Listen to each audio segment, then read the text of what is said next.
Today we talk about magic, Russian style. Magic, and not the card trick and Las Vegas David Copperfield style illusion kind, but spells and curses, believed in by many today in Russia, where nearly 1 million people actually make their living right now as some kind of wizard or witch. Magic is alive and well in Russia, or at least a bunch of grifting bullshitters are alive and well and bilking the desperate. But maybe there's some good ones too. The kind of magic being performed goes back to even before Christianity showed up in Mother Russia. Our Cold War foe has a long and storied history with wizards, sorcerers, witches, and warlocks. As written in the Encyclopedia of Religion and Ethics, in no other quarter of Europe has magic, in all its various forms assumed by it from the dawn of history to the present day, exercised so great a sway as in the Balto-Slavic countries. From wizards practicing occult rituals in rural village bathhouses, to modern-day witches publicly advertising their services in newspapers and online, magic is intertwined with the nation's history. And since the 10th century, magic and Orthodox Christianity have coexisted in Russia in a system called dual belief. There was even a time when Orthodox priests incorporated pagan magical rituals into Russia's Christian holidays. Witches and wizards were, and still are, seen by many in Russia and elsewhere in Eastern and Southern Europe as practitioners possessing vast hidden knowledge, a deep connection to nature, and powers that can both heal and destroy. It is thought they can cure any and all health problems, help one find love, financially ruin one's enemies, or help one achieve wealth beyond your wildest dreams. Belief in folk magic has, of course, shifted and evolved over the centuries with the introduction of Western texts and beliefs. There's been a divide. Now there is so-called high magic, aka Western magic, and low Russian peasant folk magic. For centuries, the czars hired court physicians with knowledge of high magic and astronomy, while simultaneously attempting to outlaw low folk magic. But they were never able to erase it from Russian culture, and it's managed to survive to the present day, where it currently is having a post-pandemic resurgence and renaissance.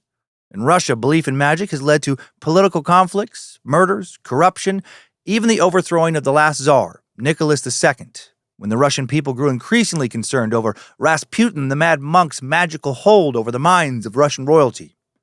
In this week's strange, fascinating, and what the fuck is actually happening unusual episode, we'll cover the historical context of magic in Russia, various elements of folk magic, and a timeline of notable events in the country's recent history that involve witches and warlocks and spells, oh my. Let's make some magic this week, or at least learn about it, and maybe make fun of some of it in this week's very Russian, very wild, and very, very weird edition of Timesuck. This is Michael McDonald, and you're listening to Timesuck. You're listening to Timesuck.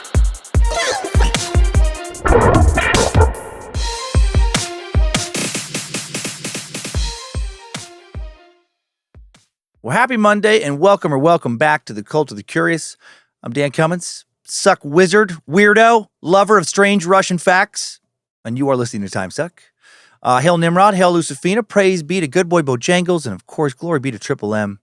One announcement, and then we're off. The Bad Magic Street Team 2025 is coming. Monday, September 8th at noon Pacific time is when the stickers go live on our website, badmagicproductions.com. The last 6 rounds have been an absolute blast. Thanks for slapping those stickers all around the world, literally. We love receiving emails and social media tags showing off these stickers. We still look at them years later. Once again, we're giving away a $200 merch credit for just slapping stickers around your neck of the woods or wherever you might be traveling. The stickers are free, but there will only be 500 sticker packs available. They're first come, first serve. Once they're gone, that's it. And they are 1 sticker pack per person. Once you receive your stickers, all you have to do is slap them all over the place, snap a pic of where you put them, post that pic on Instagram and Facebook using the hashtag BadMagicStreetTeam, and that's it. The winner will be announced Monday, November 3rd on socials and on the shows, but we do record ahead of time, so our personal announcement may be delayed. So keep an eye on socials. That's how we'll reach you if we cannot find your email attached to your sticker order. Obligatory legal disclaimer.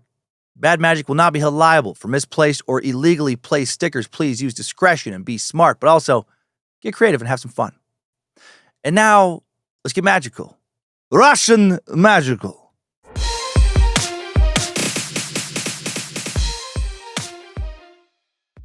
Kicking shit off today with an overview of how folk magic has developed over the course of Russian history, followed by a timeline of more recent culturally significant events involving both magic and the magicians claiming to wield it. For many Russians, folk magic, superstition, and spiritual beliefs seen as strange by many in the West are just a part of normal daily life. And they have been since long, long before, anyone ever known alive in Russia today was ever born. Let's look to the very beginning of Russia to learn how magic becomes incorporated with Russian culture. The very founding of Russia is partially based on myth and legend. Russia, as we know it, was founded over 1,000 years ago in the city of Veliki Novgorod, typically referred to now as just Novgorod. According to the BBC, at first glance, Novgorod, located roughly 200 kilometers or 125 miles south of St. Petersburg along the Volkhov River, appears frozen in Soviet times, with nothing to suggest it could be anywhere special. The train station stands quiet, while the streets, lined with nondescript concrete buildings, feel undernourished. But at one time, the city was very special when it comes to Russian history. In the 9th century CE, Novgorod was a trading settlement along a major Varangian, aka Viking, trade route between Scandinavia and Greece. It was continually full of hustling merchants peddling their goods from the Mediterranean and from the lands of the Vikings both. And Novgorod became famous for supplying traders with luscious and lavish local furs.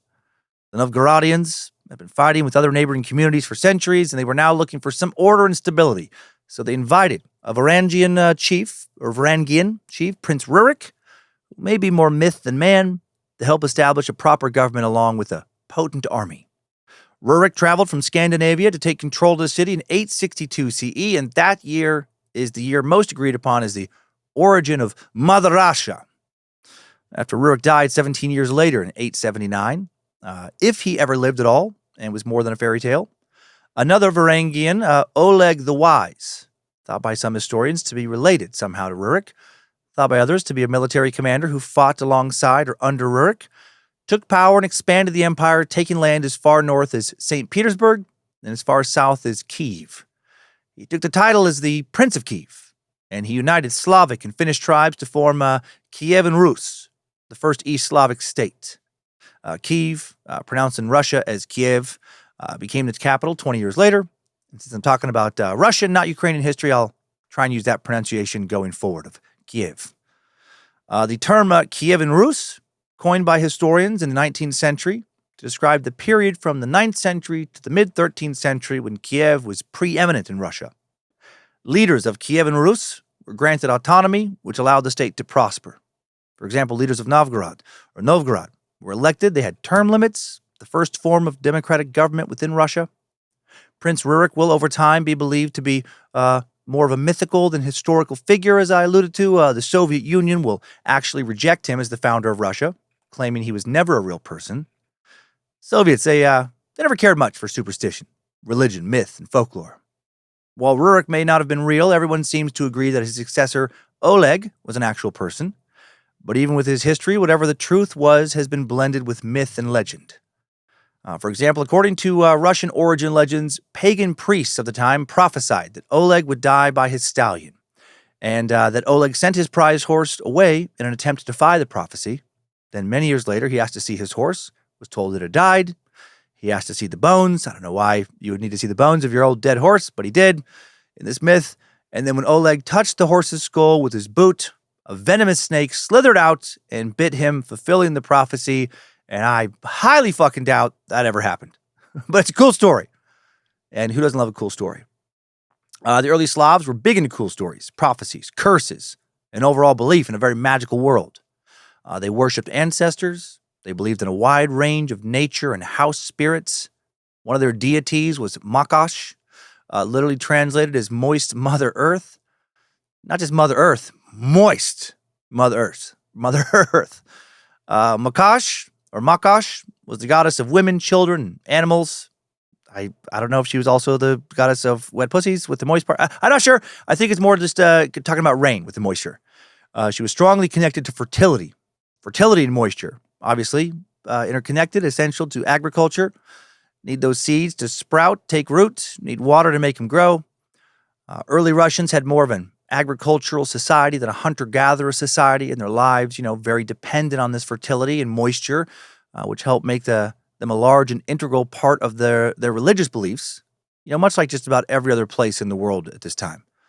Every Slavic religion, like many ancient world religions, focused heavily on the feminine, the mother god, before the rise of Christianity. No deity more revered or considered to be higher than Makash. Lucifina likes that. Hail, Lucifina. Within a few centuries, though, the father god of Christianity would push Makash to the shadows, and this push began in the city of Novgorod. Vladimir the Great, Prince of Novgorod, also Grand Prince of Kiev, who lived from 958 to 1015 CE and ruled for most of his life, he decided he would unite the country under one religion after a series of religious conflicts between Christians and pagans. Religious diversity? Bad for the kingdom. Still is bad for a lot of parts of the world, right? I mean, look what's happening in Israel. The roots of the current horrible conflict, and at this point was looking more and more by the day like an attempted genocide, are religious. Judaism versus Islam.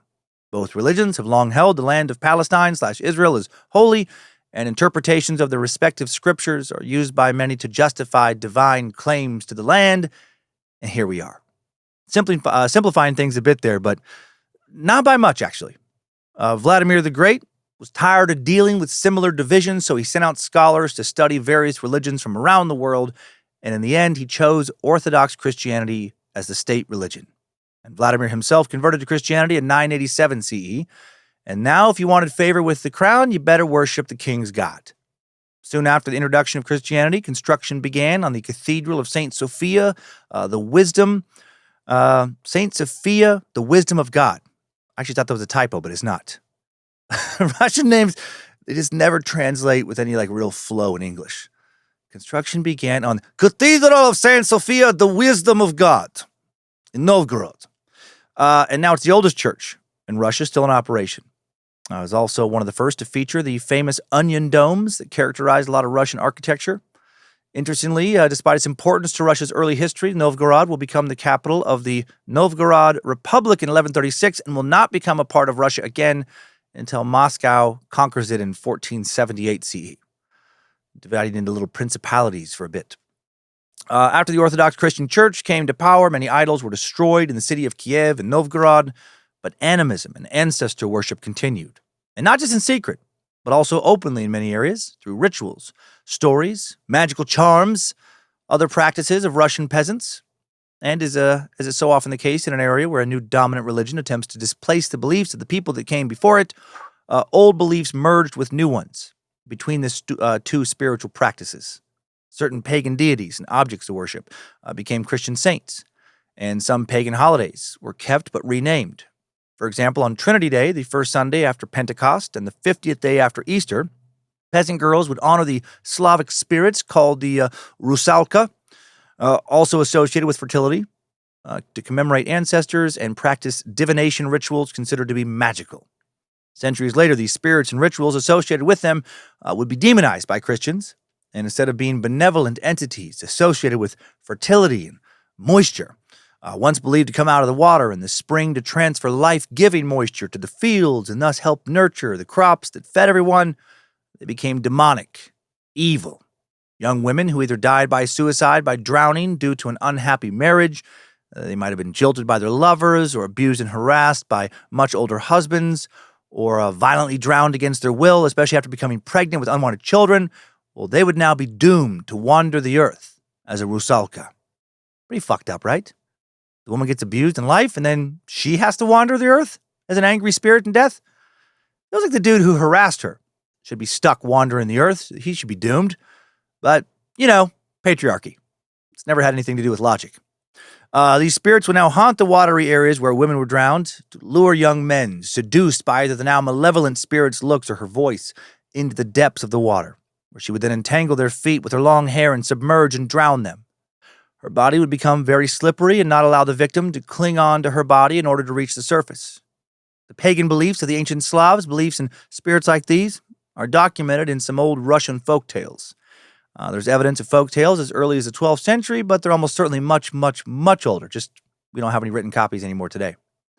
Or they were just, not written down for a long time.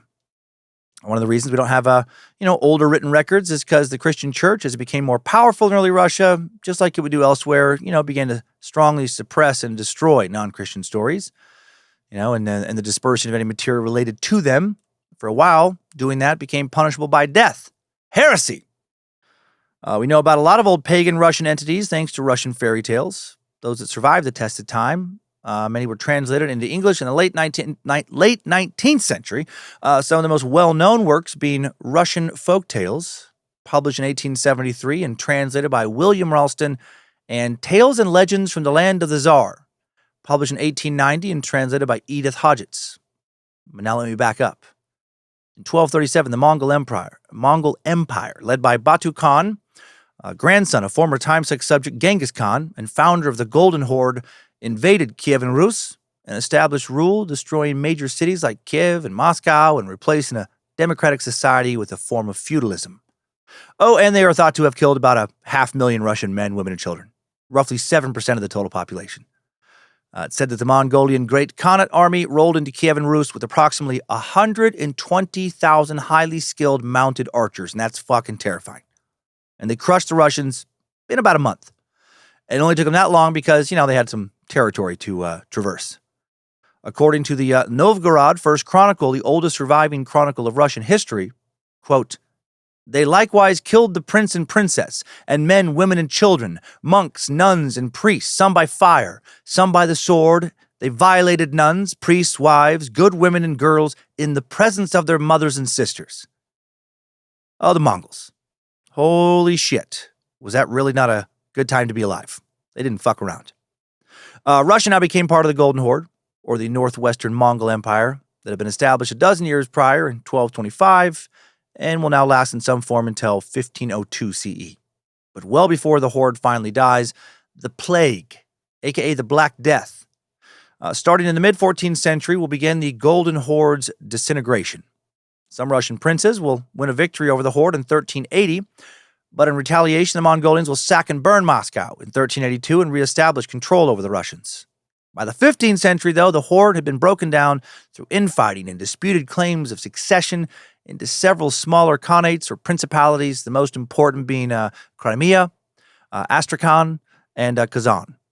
The last surviving remnant was destroyed by the Crimean Khan in 1502.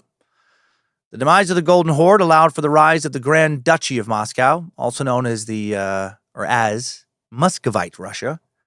Muscovy had become a distinct principality during the second half of the 13th century under the rule of Prince Daniel. It was located in the middle of forests at the intersection of important trade routes, was protected from invasion, and in 1326 it became the permanent residence of the Russian Metropolitan, aka senior bishop of the Orthodox Church.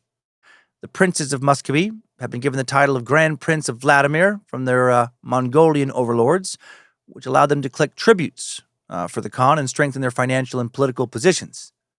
Novgorod was also its own state at one point, but it was threatened by Moscow's growing power. The conflict between the two states came to a head in 1471 when the Novgorodian army accidentally clashed with Muscovite forces in the Battle of Sheldon, and Novgorodian leaders were forced to surrender to Muscovite rule. 19th century writer Alexander Herzen opined that if Novgorod had conquered Moscow, the Russian Empire would have never existed.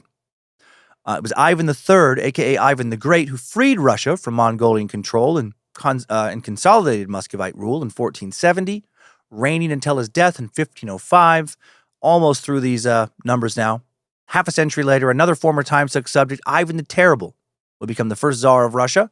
Ruling from 1547 to 1584, he was the grandson of Ivan the Great, expanded Muscovite territory into Siberia, and instituted his infamous reign of terror against nobility and others. Remember that son of a bitch? We covered him a long time ago. During what came to be known as the Massacre of Novgorod in 1570, Ivan, fearing the city might defect to Lithuania, personally led his feared secret police in a brutal 5-week massacre where thousands were killed in some pretty unique and terrible ways.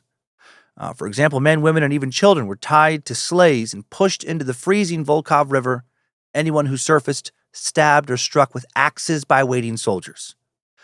He had those who opposed converting to Christianity regularly drowned, and his secret police ran roughshod over the country, terrorizing, raping, torturing, and murdering thousands.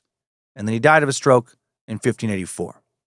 Reconnecting all of this now to the topic at hand, following Ivan's death, an honest-to-God wizard, Chikatilo the Black, ruled the return of Russia. I send many great fireball upon enemy, and village people who not bend to will of mine, I send them run to forest with many scream and much great terror. Sometime I use magic spell to paralyze many sexy women who make fun of limp shame wand, who I wrestle and share seed with. What is big deal? I powerful wizard, I get do what want for fun. And yes, serial killer, Andrei Chikatilo in the 20th century, direct descendant of Chikatilo the Black. But seriously now, reconnecting all of this with the topic at hand, during Russia's Muscovite period, folk magic and Christianity both held significant cultural influence. Right? They're still around. Folk magic is still around. Christianity, of course, around. Our main source for the history of how folk magic impacted society and politics back then is The Bath House at Midnight, a historical survey of magic and divination in Russia by W.F. Ryan, published in 1999. I'll refer to this book a lot today. Ryan, who died not too long ago, in 2023, was a British professor, librarian, and scholar of Russian language and culture, and was considered at one time to be the world's leading expert on Russian magic and witchcraft. Some of Russia's magical traditions can be linked to the influence of the Byzantine Empire. Kievan Rus was part of the Byzantine Commonwealth, a term for the area where Byzantine influence was spread by the Byzantine Empire and its missionaries during the Middle Ages. Unlike the Western Church with its Latin, Eastern Orthodox churches, though, not able to impose a common liturgical, ecclesiastical, or canon law language. Old Church Slavonic, a form of Macedonian dialect of Bulgarian, became the language of the South and East Slavs, meaning the Slavs' interaction with Byzantine writings was all through translation. Because the translators were clergy, they did not focus on secular literature, including philosophy and scientific texts. Orthodox Slavs translated fewer scientific and philosophical works from the Byzantine Empire than Western or Middle Eastern kingdoms. No complete major work of Greek philosophy, science, or history was translated during that time. And because of that, European advances in knowledge, any and all knowledge pretty much, were much slower to make their way to Russia. And the old ways were able to endure and take root a lot, longer there. Endure longer, take firmer root, I guess. It's possible Russia's secular literary history would have improved more than it did if not for the damn Mongol invasion in the 13th century, which completed the disintegration of the Kievan state of dynastically linked principalities after a decline which had begun in the 12th century. According to author W.F. Ryan, the Russians were unfortunate in that the Byzantine cultural influence in Kiev Rus did not extend much beyond the monastic sphere. And while Kiev's northern successor, Muscovite Russia, would eventually aspire as the only major free Orthodox state after the fall of Byzantium in 1453 to the leadership of the Orthodox world and imperial status, it did not acquire many of the benefits of Byzantine high culture. Neither Kievan Rus nor Muscovite Russia had an equivalent of scholasticism or Renaissance. There were no universities, only occasional schools, and no learned professions. According to Richard Dick Heifer, author of Magic in the Middle Ages, published in 1989, quote, one of the clearest distinctions between high and popular culture in medieval aka Western Europe is that intellectuals derive many of their conceptions of magic from their reading of classical literature. But that wasn't the case in Russia.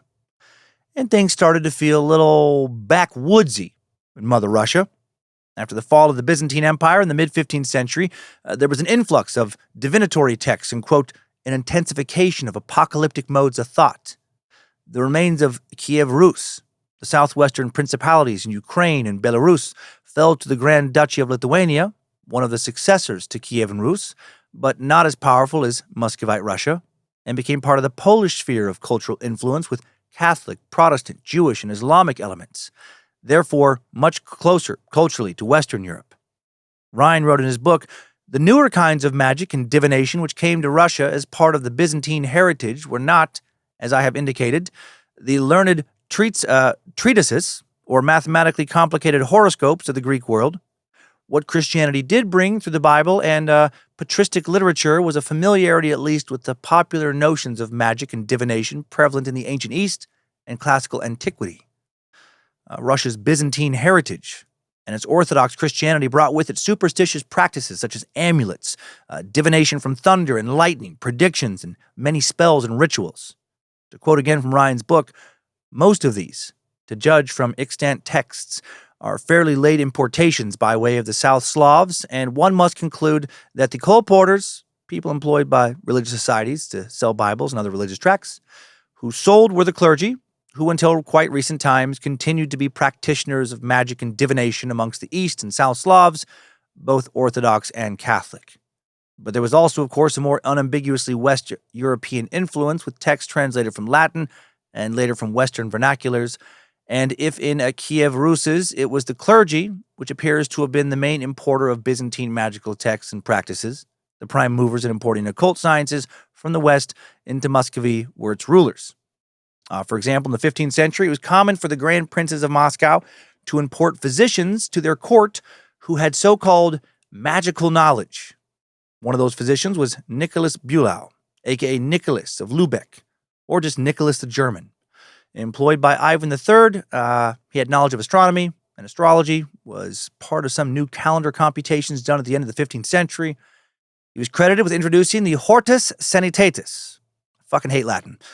It's Latin for Garden of Health, a text that contained information on the believed magical properties of stones, some astrological medicine, a bit of talk about dragons, and more. And now we're into the fun stuff.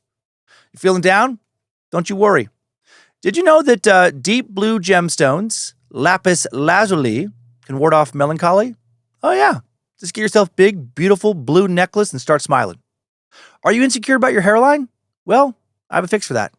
The burnt remains of a sea hare, this type of mollusk, it'll cure baldness. So get to swimming. Go out there and find some sea hares. Grab them. And crush those motherfuckers into an ashy paste. And then rub that paste onto your bald spot. And then, well, I don't know. It doesn't really say what to do after that. Other than just not be bald. However, warning. If a pregnant woman so much as even lays eyes on one of these sea hares, even just one time, she will spontaneously eject her fucking baby. It's fucking sea hares. Very risky critters. Be careful. Suffering from panic attacks? Don't worry. All you have to do to never worry about that again is wear a necklace made mostly of dolphin teeth. So since you're already hunting for sea hares, well, club a few flippers. Beat them to death, cut out their teeth, and make yourself a real purty necklace that'll never make anybody sad, ever, when you tell them it's a bunch of dolphin teeth. If there's one thing I've never heard of anybody getting sad about, it's dolphins being killed or having their teeth ripped out. You want to have sex, but not get pregnant? Well, throw your condoms, birth control pills, and more in the trash, and just shove some literal elephant shit up in your front butt. It'll help your vagine stay clean and smelling great, while also blocking pesky sperm. You want to have a baby? Just get yourself a unicorn. Not even kidding. Just go fucking stop complaining about you. Oh, I'm having a hard time getting pregnant. Shut the fuck up and get a unicorn. And spend time with it. Hold it, pet it, tell it how cute it is. Feed it some, I don't know, it doesn't say what unicorns eat. Carrots, apples probably, maybe some wheat. Then go have sex. Then come back, pet your unicorn some more. Fucking boom, bingo, bango. You got a baby. Right? The magic of the unicorn will see to that. A lot of incredible and also very practical knowledge and advice in this old book. I joke, but actually a lot of the stuff in this book was actually useful. For example, the book advised taking ground up willow bark for a headache. And there truly is a natural pain reliever in willow bark. Salicin. It's a compound similar to the active pain-killing ingredient in aspirin. The human body converts salicin into salicylic acid. And salicylic acid has an anti-inflammatory and pain-relieving properties, so super cool. The Hortus Sanitatis was more about herbal remedies than anything else, including magic, and was mostly probably used as a medical reference book, a medical encyclopedia by medieval doctors to try and treat whatever was alien medieval people. I do picture them having that unicorn consultation.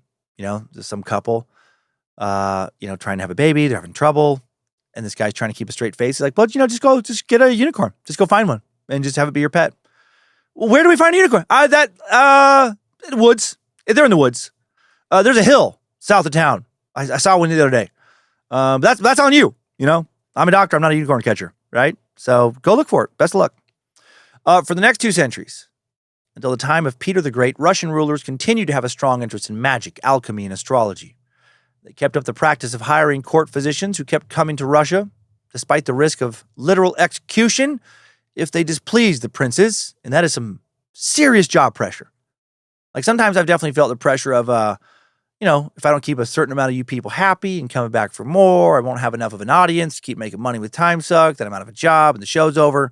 That pressure over the years, it's felt stressful in moments, but fucking way more stressful to think that if I don't keep a certain amount of you entertained, you will form an angry mob, find me, and kill me.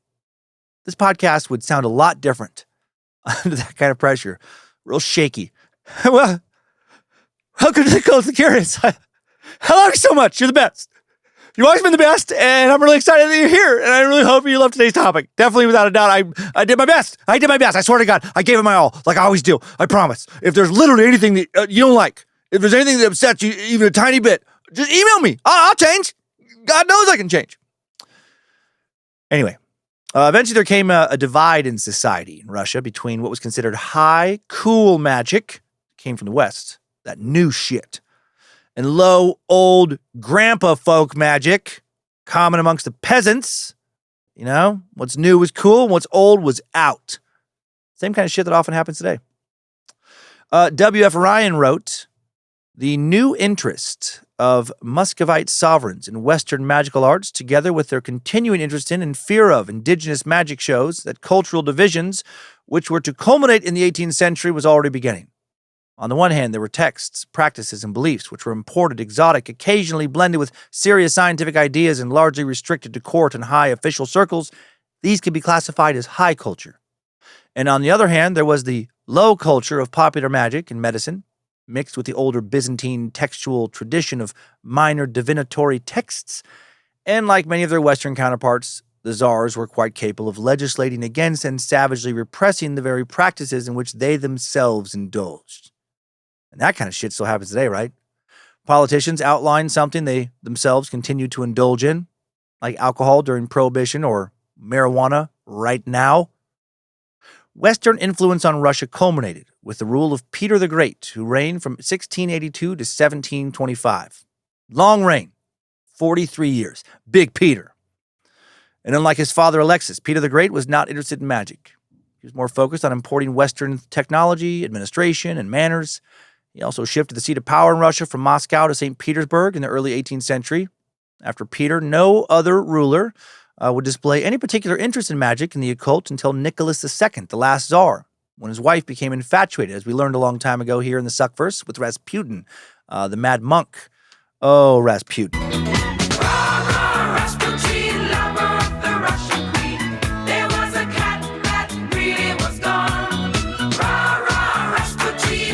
Sing along if you know the words. It was a shame how he carried on.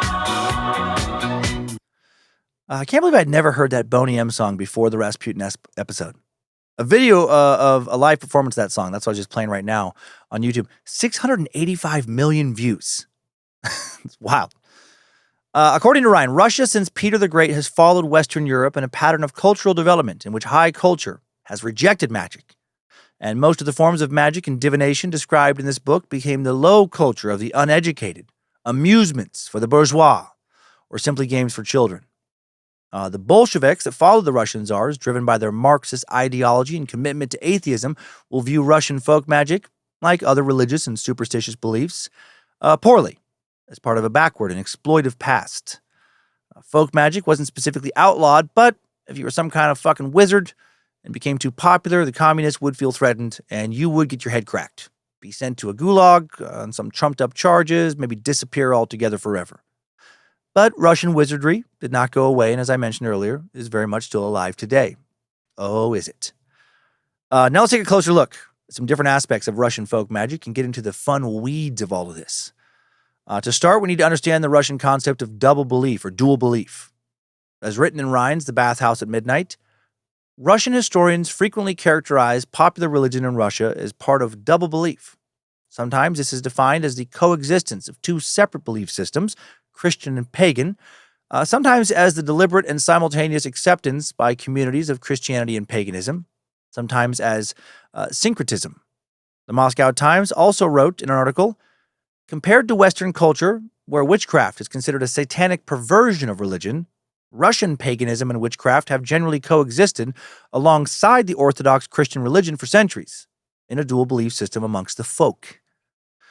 Paul Bushkovich wrote in Religion and Society in Russia, no presently known sources exist that could unambiguously reveal the beliefs and values of the greater part of the rural population. However, Russian chronicles and religious texts, including lists of banned books, do show evidence of a lot of magic in early Russia. In the late 15th and early 16th centuries, Russian encyclopedia works were supplemented by non-Byzantine texts, primarily translations of Hebrew texts from the Grand Duchy of Lithuania. And this included 2 tracts on logic and texts on astronomy and cosmography, which included calendar computation. The most important of these texts by far was the Secretum Secretorum, aka Secret of Secrets. That's a fucking scammy sounding book if I've ever heard one. Buy the Secret of Secrets now for only $999 and know all knowledge. This book was produced in the 9th or 10th century. First produced. It was an encyclopedia of advice in a variety of subjects ranging from statecraft to medicine and esoteric knowledge, purporting to have been written for Alexander the Great by Aristotle. I had to read that sentence about 17 fucking times to get it right. Anyway, modern scholarship finds it likely to have been originally written in Arabic, well over 1,000 years after Aristotle's death.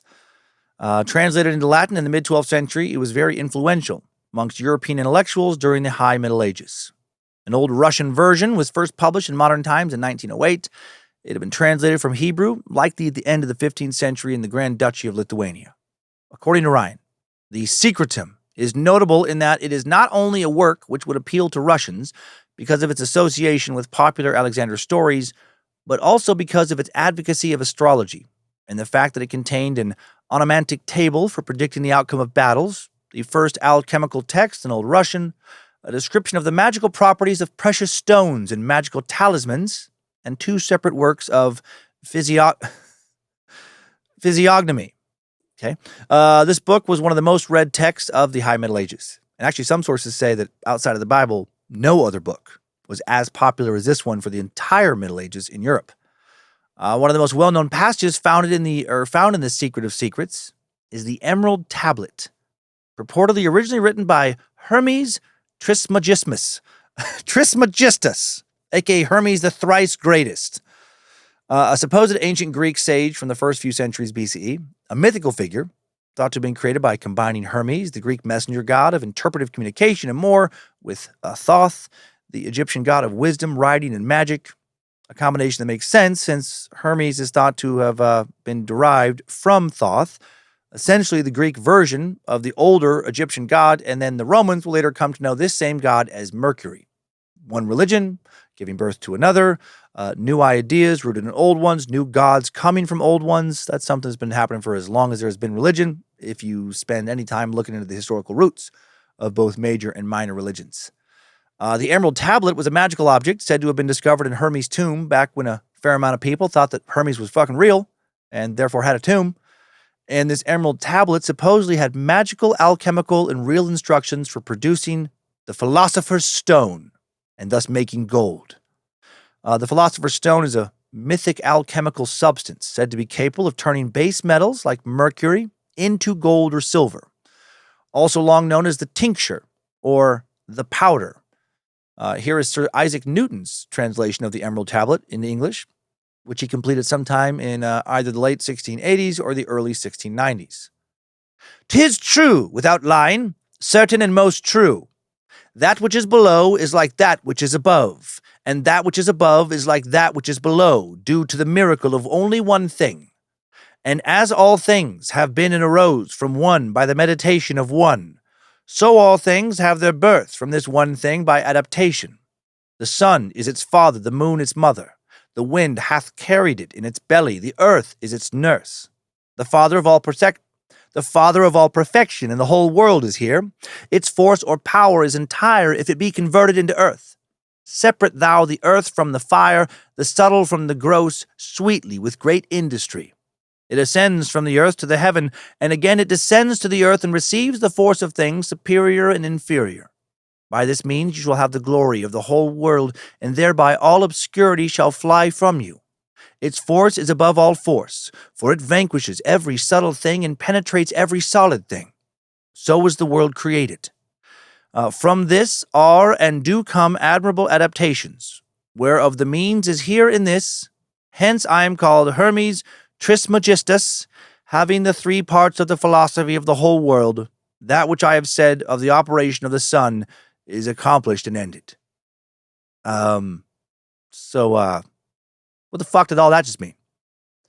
I think it means that Wackadoodle is speaking in mysterious but ultimately pretty fucking nonsensical word salad, pretending to know more than the rest of us have been around for a long, long time. Oh, people who talk mysteriously. How fun. Refocusing on Russia now. Although that the Secret of Secrets was very popular in medieval Russia, knowledge of magical texts and practices in 16th century Muscovite Russia came mainly from two other works. The Stoglav, aka the Book of 100 Chapters, and the Domostroy, aka Rules for Russian Households. The Stoglav is the account of the deliberations of the 1551 Church Council in Moscow, which was summoned by Ivan the Terrible. The Stoglav consists of questions submitted by the Tsar on superstitions, irreligious practices, and abuses within the church, and the formal answers of the council. For example, Chapter 5, Question 11, concerns women who baked communion bread. These women allegedly sold bread to people who wanted to pray for the dead or for their own health, and the women cast spells over the bread with the names of the beneficiary. The council ruled that the women who baked this bread should only be allowed to make a cross on the bread and only pray to Jesus, and not add all of their scary other pagan witchery. Only Jesus magic, please. Chapter 41, Question 3 concerns people who brought soap to the church and asked for it to be left on the altar for 6 weeks, because at the time, soap was thought to be a magical antidote to evil magic. And that is hilarious to me. Necromancer. Not today, Satan. Hex away, motherfucker. Do you have any idea how much soap I have? Enough to wash away all your evil spells, wizard.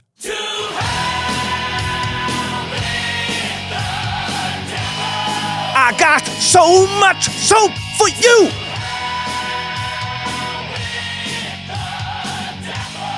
Watching you will wade hell.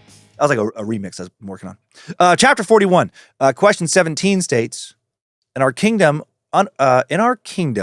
Orthodox Christians are in conflict and kiss the cross or icons and false witness and resort to judicial combat, and at these times wizards and sorcerers aid them with magic and consult the gates of Aristotle and the Rafli and observe the stars and planets in the days and hours. They rely on these magical aids and as a result do not become reconciled, but meet in combat and kill each other. Oh, fuck yeah, bro. Wizard duels. Electrico! The council ruled that these practices should be condemned, and the Tsar should proclaim the law in all towns. The punishment for violating the law would be excommunication from the church. The Rafli, by the way, a popular book of fortune-telling with Arabic origins. And the Gates of Aristotle, actually just another name for the Secret of Secrets. I'm hearing about old Russians engaging in some sorcerer showdowns, or at least engaging in battles thinking that they were being helped by wizardry. How many dudes met their untimely deaths going up against some other dude who was fucking clearly bigger, stronger, and more skilled with a sword or whatever, bolstered by their belief that they had powerful magic on their side? I just picture some poor, scrawny little Russian dude. Just, he's been talked up by some wizards, and now he thinks he's He-Man. By the power of Grayskull.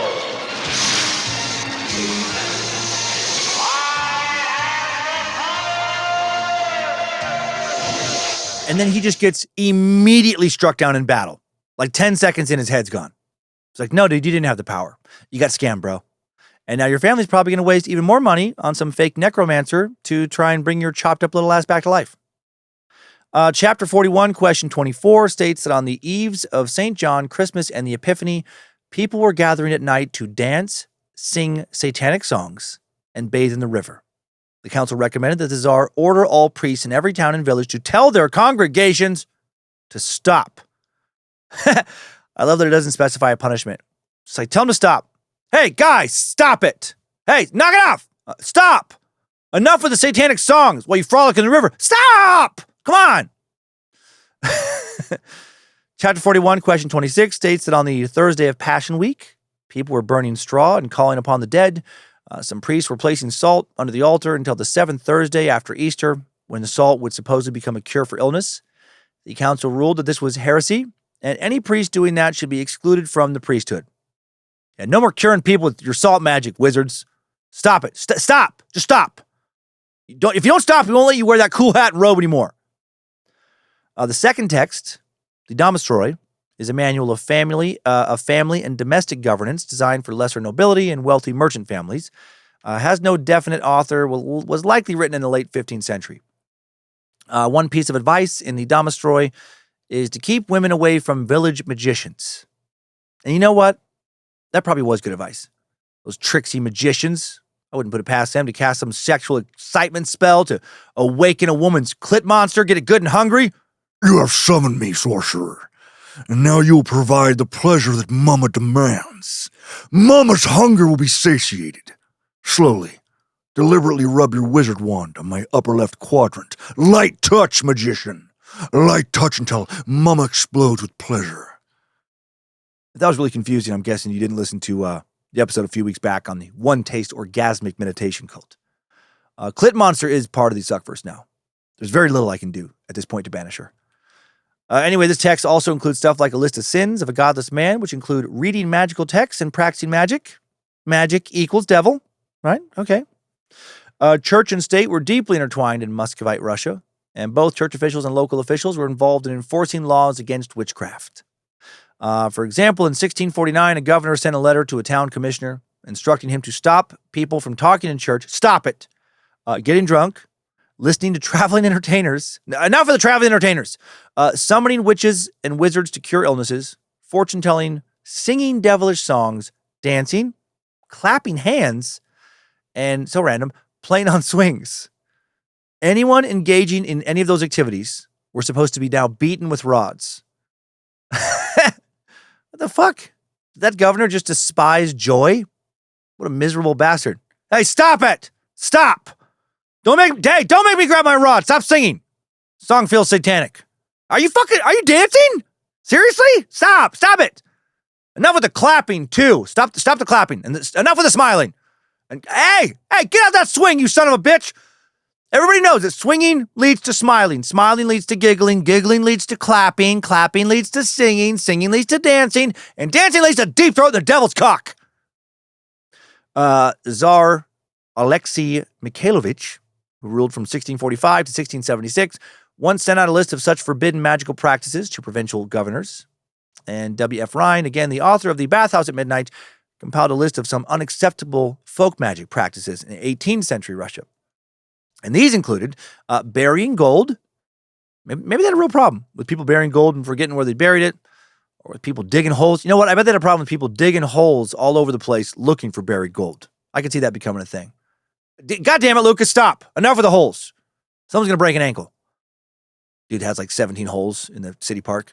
Listing at thresholds and windows, a type of marital prospect divination. That sounds less like magic to me and more just like basic eavesdropping. Listening to thunder. Okay. Smearing one's face with soot. Dirty face is apparently a big problem. Playing instruments. No more music, wizards. Enough with your magical, annoying strumming. Playing chess, dice, or cards. Wait, what are you doing? What are you playing, rummy? Do I have to go over my list again? Come on. Everybody knows playing cards leads to smiling, smiling leads to giggling, giggling leads to clapping, clapping leads to singing, singing leads to dancing, dancing leads to deep from the devil's cock. The forbidden list continues with looking at hands, aka palm reading, or allowing a magician to look at your hands. And rubbing salt, ointment, oil, mercury, human blood, human or animal milk, honey, dew, or tar on oneself. A type of medicinal magic with or without spells attached. Another aspect of Russian folk magic that's been around for who knows how long is belief in the evil eye, which is actually common in many parts of the world. The evil eye is a belief in a curse caused by a malevolent glare, usually from an envious person. Amulets to protect against the evil eye have been found that are thousands of years old. I get it, right? It is annoying to get a stink eye. It's uncomfortable, borderline evil. Who likes to be glared at? The concept of the evil eye can be found in the Mediterranean, the Balkans, Eastern Europe, Middle East, Central South Asia, Africa, the Caribbean, Latin America, in addition to Russia. Earliest literary references to the evil eye in Russia made in the 16th century, but they likely got the concept from the Byzantine Empire. It was thought the possessors of the evil eye were witches or wizards with, quote, black, deep-set, protruding, crossed, or in some other way, distinctive eyes or otherwise of peculiar appearance, foreigners, priests. Okay. Rasputin, that dude had some wicked evil eyes. The fucking crossed eye, that's sad. Somebody just happens to be born with crossed eye, and everyone's like, stop looking at me, wizard! He's like, I was trying to read this book. I was trying to see where I'm going. Enough, warlock. As late as 1881, a Russian newspaper ran a story that a prisoner on death row was given to the Academy of Sciences for an experiment to test the power of his evil eye. He was denied food for 3 days while he had to stare at a loaf of bread. Weird. At the end of this experiment, very scientific, a poisonous substance was supposedly found in the bread, and I'm guessing it was mold. Who knows? One common custom to ward off the evil eye is to spit 3 times, cross yourself, and say with authority, don't put the evil eye on me. Don't you put that evil on me, Ricky Bobby! Don't you put that on us! Talladega Nights, one of the greatest comedies of all time. And the scene around that quote, oh my God, one of the funniest scenes in any movie I've ever watched. Back to the evil eye, mothers were especially fearful of the evil eye. So much so that in many Russian villages, newborns were frequently locked away for 6 weeks with only immediate family allowed to see them. A stranger's praise was something to be feared for these families because it was thought they were actually casting the evil eye on the baby. This fear persists today in many parts of Russia. Sadly, in March of 1998, a baby was abducted from a stroller left outside of a clinic in Moscow. The baby's only 23 days old. The mom had refused to take the child into the clinic because she was that worried about the wrath of the evil eye if anyone saw her baby before 40 days had elapsed. So she went and saw the doctor, left her baby outside, and then someone fucking took her baby. And sadly, that child was never found. And the mother, 30-year-old Irina Nizovich, leapt to her death 3 days later, falling from a window in her 8-story apartment. So damn. Trying to protect her baby from magical superstition, she ended up placing her baby in very real-world danger. Yeah, these beliefs, man, they can be dangerous. Let's now take a look at a specific subtype of folk magic in Russia called zagovori. Zagovori is a form of verbal folk magic from Eastern Slavic folklore and mythology. Practitioners of zagovori use incantations to enchant objects or people. The Russian word zagovor means conjuration. The practice arose from pagan prayers and incantations, was based on a belief in the power of the human word. Emphasis was placed on exact pronunciation and observing strict rituals. The performer also needed to have enough, quote, life stamina in order to perform the ritual. An example of life stamina, a very weird one, will be, will be having a full set of teeth. Fucking killed me the first time I came across it. The hell do you think you're doing, Igor? You're gonna hurt yourself trying to cast that spell, you gummy son of a bitch. You need like twice as many teeth as you got to pull off that curse. Zagovori includes spells to inflict illness on an enemy, cause marital problems, destroy love, harm crops or livestock, make weapons misfire, etc. Lots of super handy shit. If it works, of course. Little bit of a huge if. Another type of verbal magic is called sending on the wind, or bewitching from a distance. References to quote, sending on the wind. That is such a funny way to phrase it. Go back at least to the 16th century. And as recently as the 19th century, a Russian tailor was seized during an epidemic and accused of sending cholera on the wind. Anyone else picturing this guy just getting arrested for farting? That's what I think of when I hear sending on the wind. Fart magic. I mean, fart magic might be a thing. I've walked into some pretty gnarly farts that have felt like curses, if I'm going to be honest. If I'm going to be completely honest, some of them have come from me. I wouldn't be surprised if a few negatively impacted my health. And then the dogs, fucking, they've been using fart magic on us for years. Ginger Bell has unloaded some fart magic on me on the couch a few times. It's made me almost throw up. And Penny Pooper, she once ripped some kind of demon fart magic directly into Lindsay's face while we were falling asleep in bed. And based on her reaction, I think it almost killed her. One description of a Zagovori sending on the wind spell states, the wizard waits until there is a wind blowing in the direction of his victim. Asks his client for a handful of earth, snow, or dust.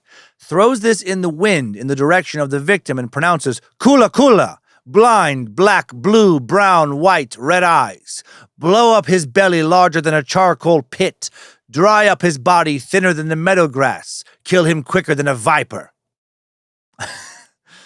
Now I'm picturing some self-proclaimed wizard casting that spell on me.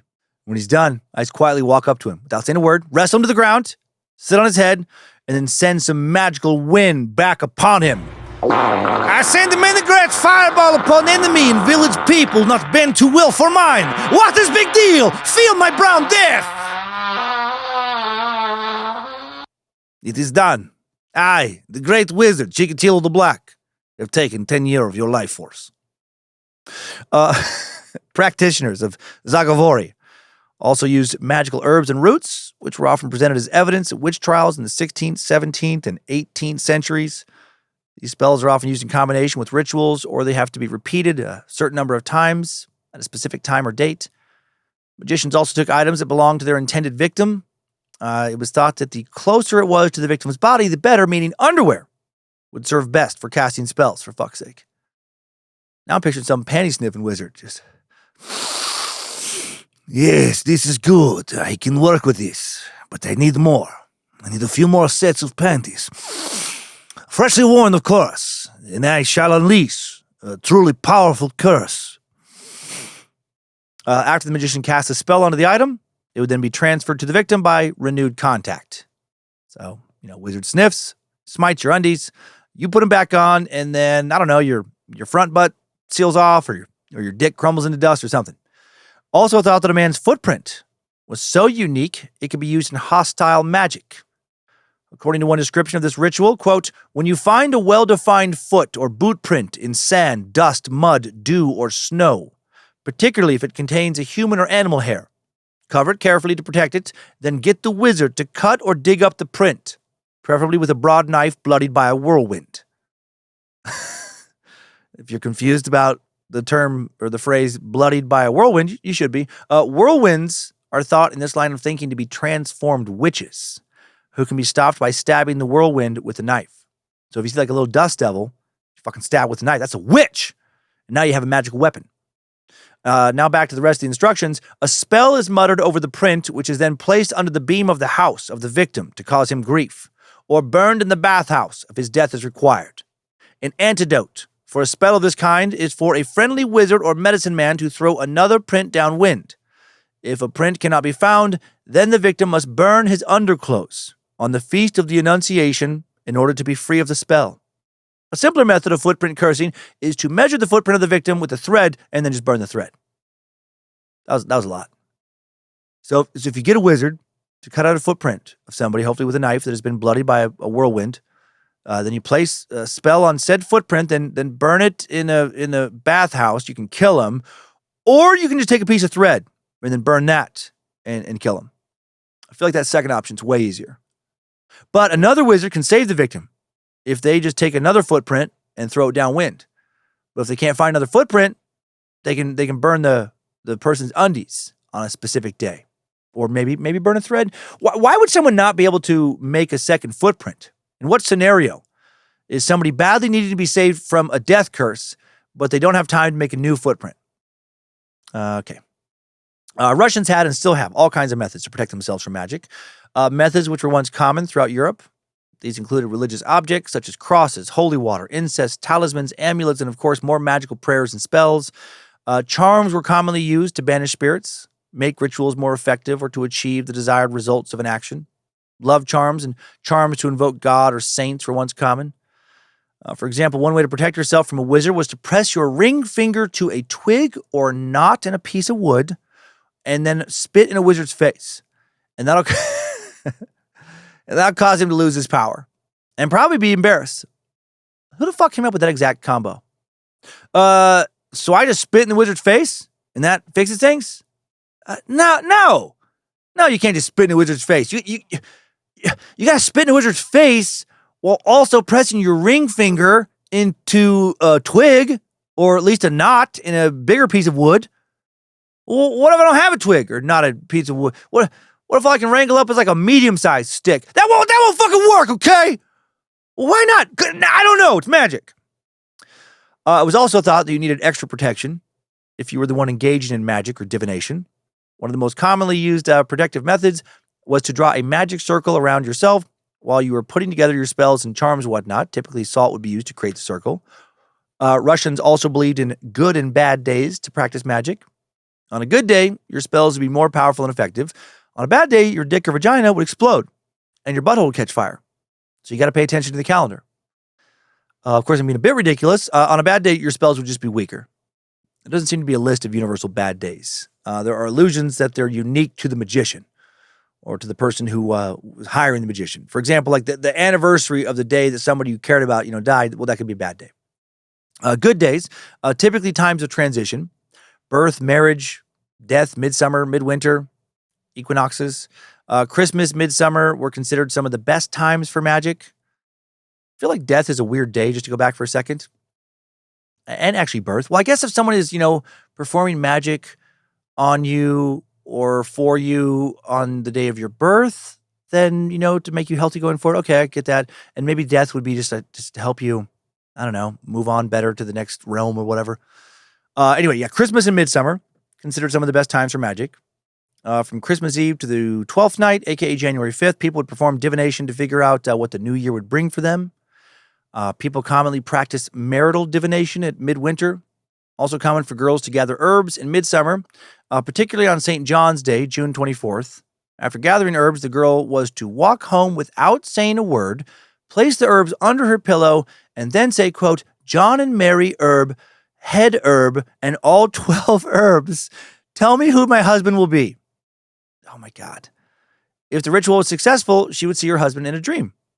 And if the ritual was not successful and she didn't have a dream where she saw any man she could expect to marry, well, she'd get beaten with clubs by a pack of demons who would then eat her arms and legs, place her in the bottom of an outhouse, and she would magically stay alive for a week while getting constantly shit and pissed on. Then she'd be covered in honey, placed on top of an anthill, and after a week of that, burned alive and poked with sticks. Very risky ritual. High risk, low reward. And of course, I just made up what would happen if the ritual was not successful. I think if the ritual was not successful, she would just still not know who she was going to marry. Officially, the Orthodox Church was against this practice, but local churches held ceremonies on St. John's Day where parishioners could bring their herbs in for blessings. Also, certain times of day were better than others. Dawn and noon, great times for Russian magic spells, apparently. Practicing magic between sunset and sunrise, that's considered bad, unless you're some kind of necromancer. The night was and is associated with unclean forces. The boundaries between the physical and spiritual worlds thought to be thinner, allowing for interaction with spirits and beings, not always nice. The location where magic is performed is considered just as important as the time. Some of the most common places associated with magic are churches, cemeteries, barns, thresholds, crossroads, holes in the ice on a lake or a river, and randomly, bathhouses. In his book, W.F. Ryan quoted another book on popular magic in Russia called The Russian Primary Chronicle, a historical chronicle of Kievan Rus from 850 to 1110 CE. And according to that book, the response to the question, where should one begin to learn to be a wizard, is anywhere you like, but best is a bathhouse at midnight. I would have guessed that would be the best place to get like a hand job or a blow job or some other sexual action back when being openly gay could and would get you killed. And maybe it was. But in addition to getting your shaft stroked, you could also get your wizard or your wizard wand dusted off, I guess. According to Ryan, the bathhouse has an ancient history among the Slavs. According to the Russian Primary Chronicle, the Apostle Andrew reported to Rome on the strange Slavonic bathing customs, and its place in a dualist view of religion is recorded for 1071 in the same chronicle, when two magicians claimed that man was created after a quarrel between God and Satan, when God was bathing in a bathhouse. When questioned, the magicians said the name of their god was Antichrist. What? It was believed that many Russian wizards went to bathhouses when everyone else was in church. The wizards weren't going there to bathe, since traditional village bathhouses were only heated when people were going to use them.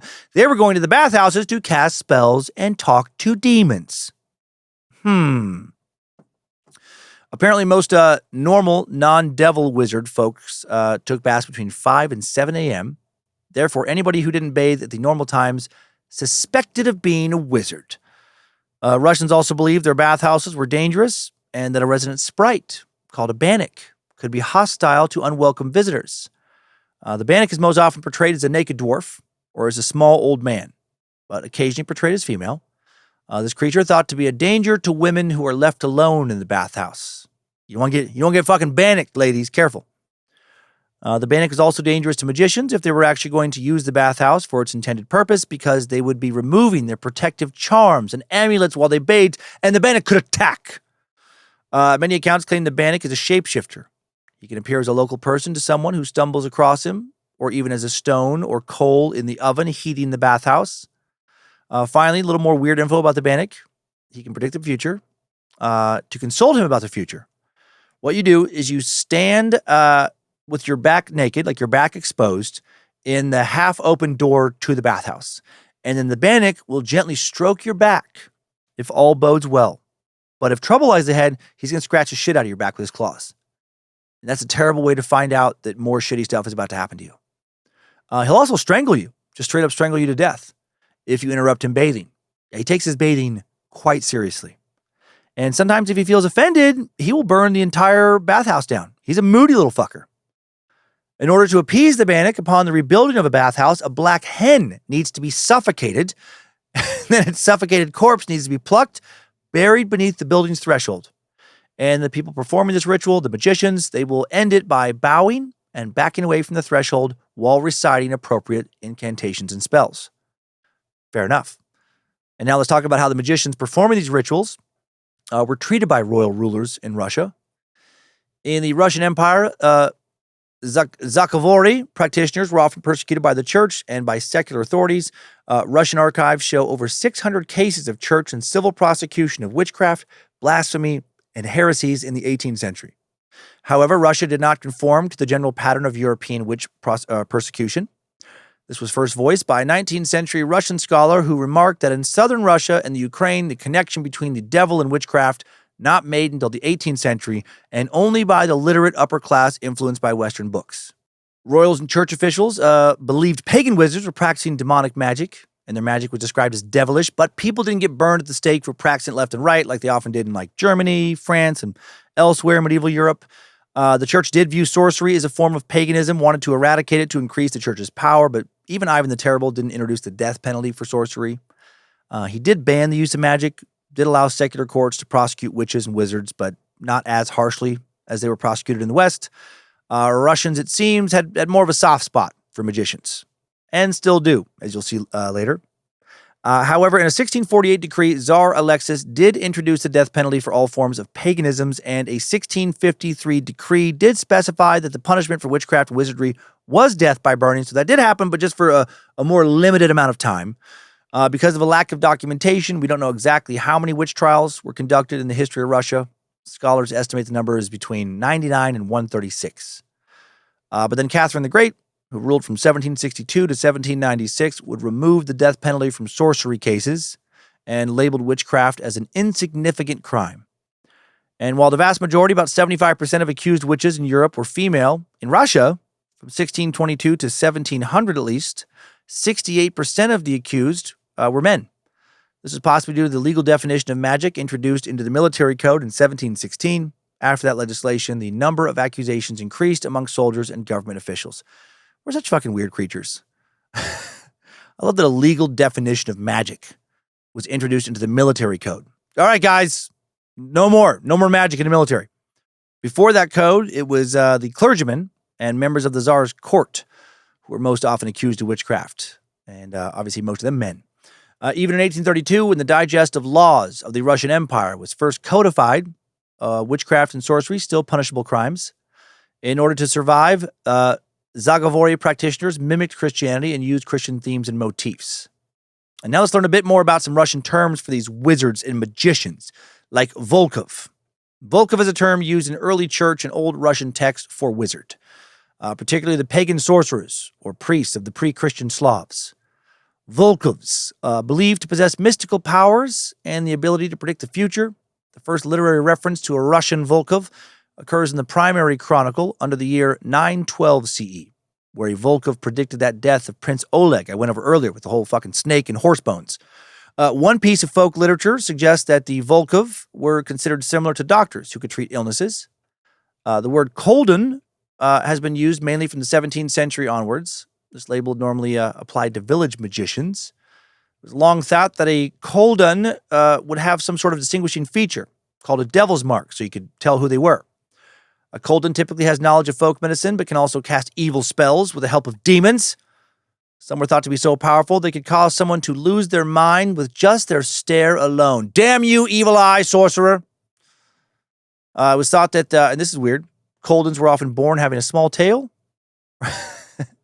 or that they were born with 2 teeth, and that these characteristics were the product of 3 generations of illegitimacy. So if a bastard has a bastard who has a bastard, that bastard will have a tail or 2 creepy little newborn baby teeth, and they'll be able to cast spells. A koldun will also go to lengths to pass on their magical knowledge before their death, whether the recipient is willing or unwilling. Why? Because kolduns have also made pacts with the devil. One totally reasonable and not insane at all method of passing knowledge down to the next generation was for a koldun to crawl under a stove and lie there groaning with one hand outstretched for help. It's a very specific tell. Anyone who took the koldun's hand would naturally now assume his role, whether they wanted to or not, even if they hadn't been born with a tail. You don't always have to be born a koldun. You can be made one.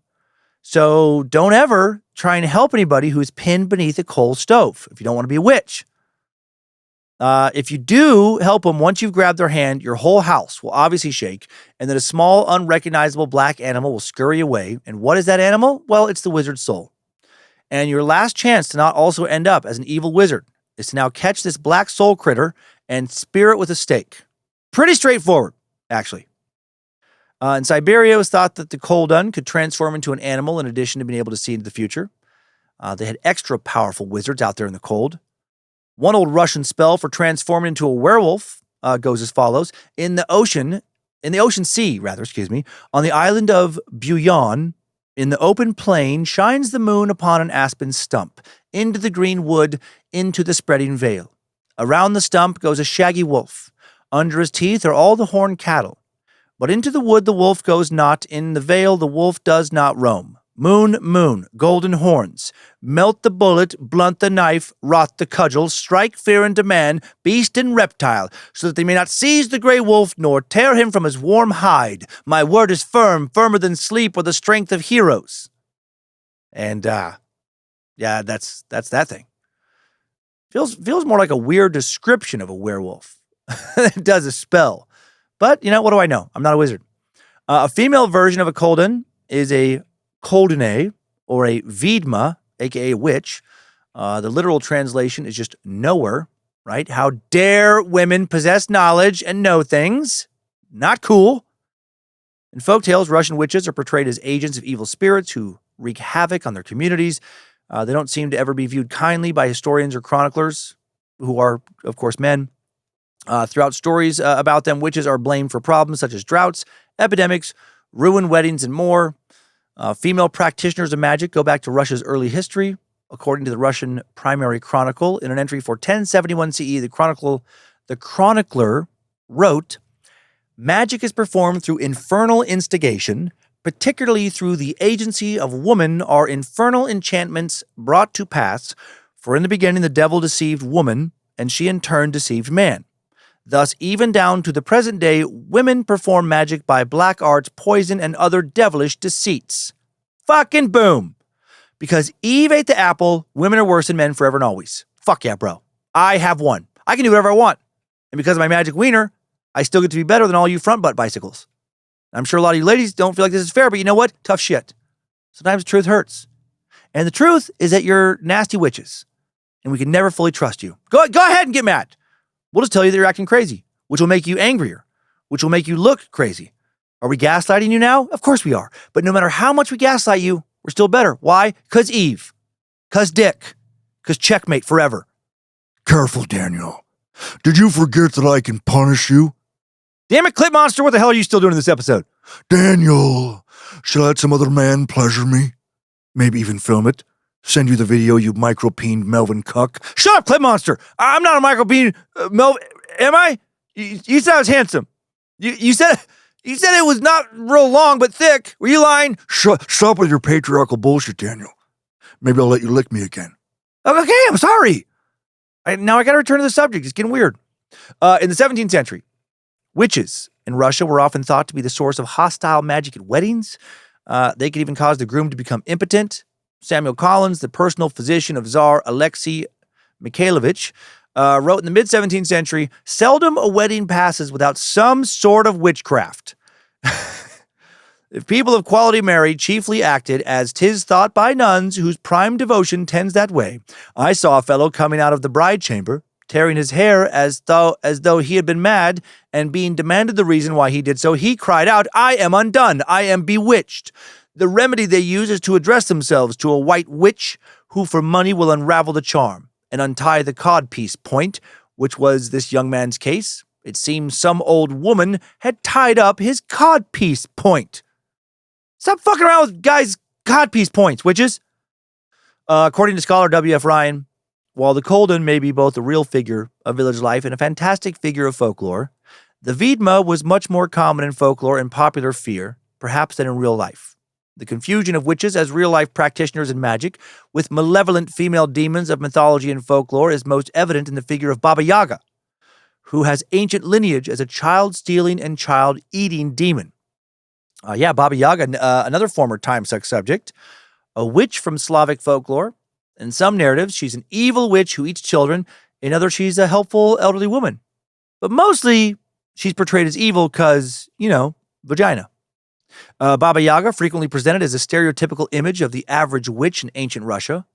A babka, usually an older woman perceived as having ancient wisdom and a deep connection with nature. In most stories, Baba Yaga depicted as an old woman who lives in a hut that rests on 4 chicken legs that she can move at her command. So lucky. Still wish my house had chicken legs. When she leaves her hut, she rides a mortar and pestle, of course, while holding a broom to brush away her tracks. Also commands a flock of evil geese who hunt children, her main source of food. In the story Baba Yaga's Black Geese, 2 children named Olga and Sergei sneak out of their house while their mom is at the market despite being warned not to. Stupid fucking kids. Sergei is snatched up by evil goose and taken to Baba Yaga's hut. Olga is able to save him using magic, and the story teaches children to keep their fucking eyes peeled for witch minion geese at all times, and also to listen to their mothers. The first clear reference to Baba Yaga occurs in 1755 in Mikhail V. Lomonosov's book, Russian Grammar. After this, she became a regular fixture in books of fairy tales and folklore. According to scholar Andreas Johns, Baba Yaga may have originally been a goddess before Christianity came to Russia and made her a witch. John cited scholar Mikhail Chulkov, who noticed similarities between Baba Yaga and an ancient goddess of death called Lugaya Baba. The Slavs venerated the underworld goddess by this name, representing her as a frightening figure seated in an iron mortar with an iron pestle in her hands. They made blood sacrifice to her, thinking that she fed it to the 2 granddaughters attributed to her and that she delighted in shedding blood herself. There is no single agreed-upon interpretation of Baba Yaga, but she's definitely one of the most famous characters, if not the most famous character, of Slavic folklore. Okay. Almost done with any real historical knowledge now. Historical exploration. Let's begin our timeline, where we'll focus on Russian folk magic in much more recent times. Cannot wait to reintroduce you to one wizard who's still alive that we met before. He's still out there working his magic today. Let's get to it. Strap on those boots, soldier. We're marching down a Timesuck timeline.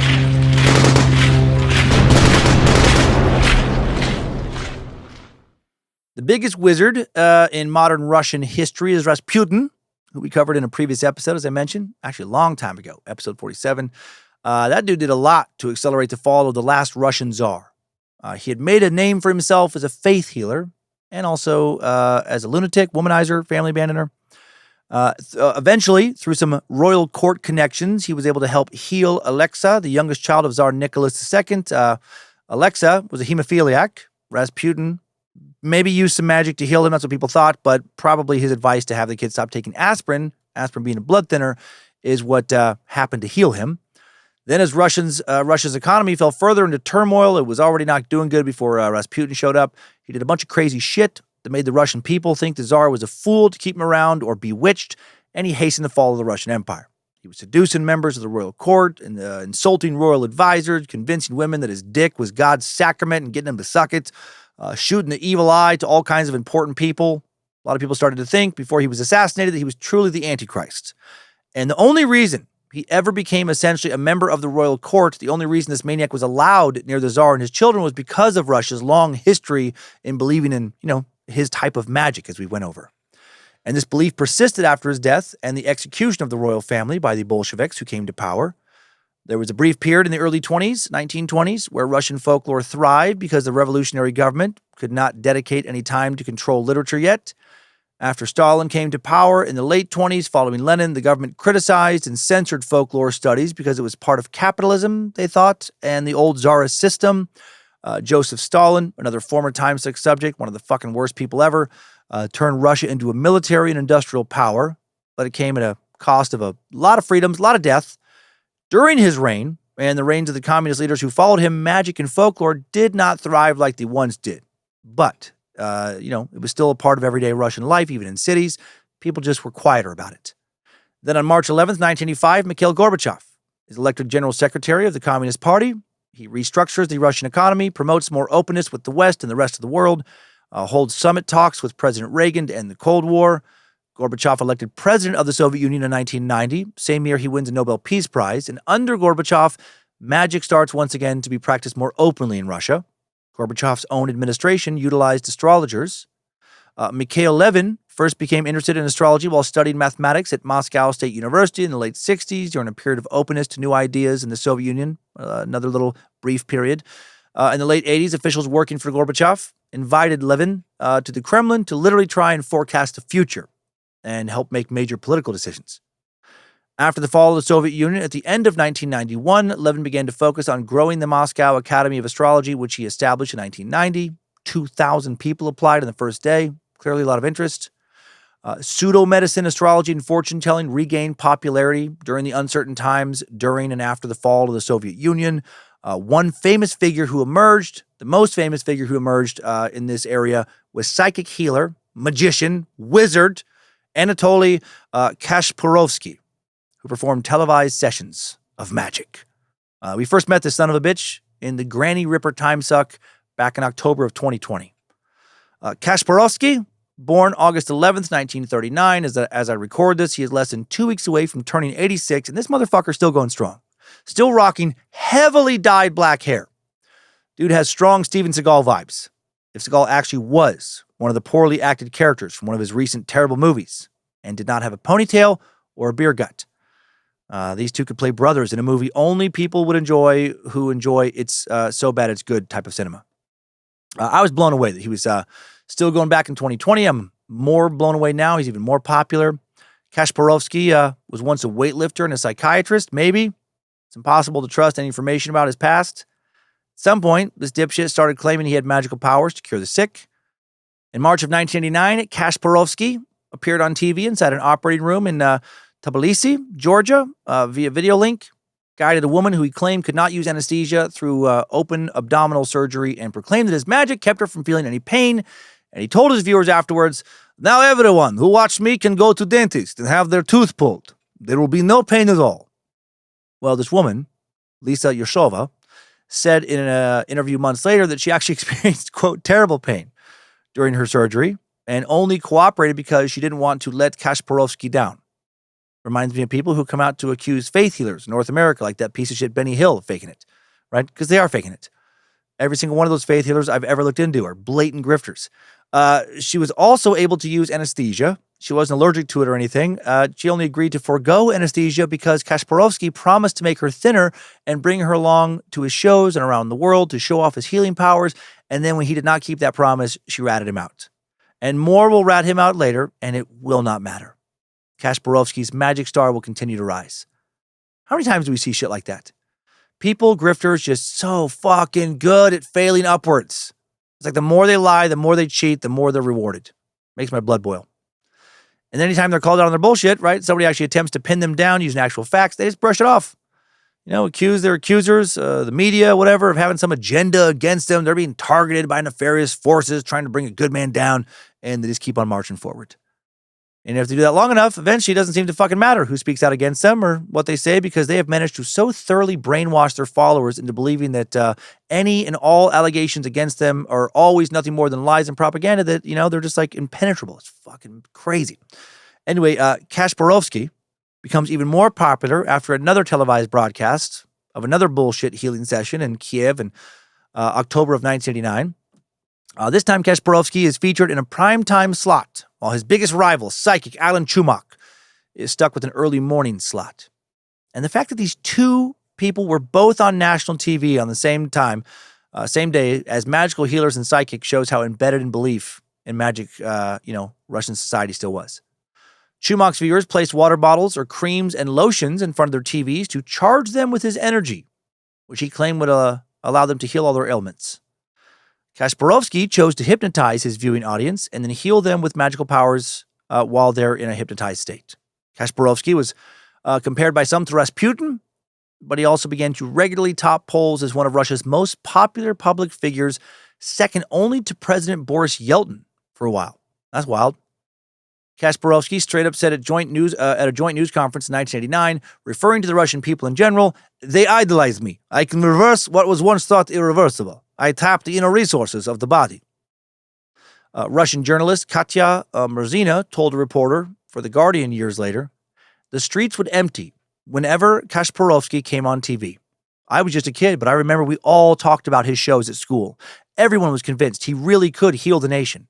We had never seen anything like this on TV before. You have to remember, there were basically no adverts on Soviet TV. Everything was taken at face value. So if state TV presented him as possessing these incredible powers, most people believed it." Kasparovsky's fame faded after the fall of the Soviet Union at the end of 1991.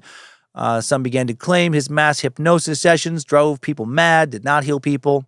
Then in 1995, he was elected to the state Duma, lower house of the Federal Assembly of Russia, the country's parliament.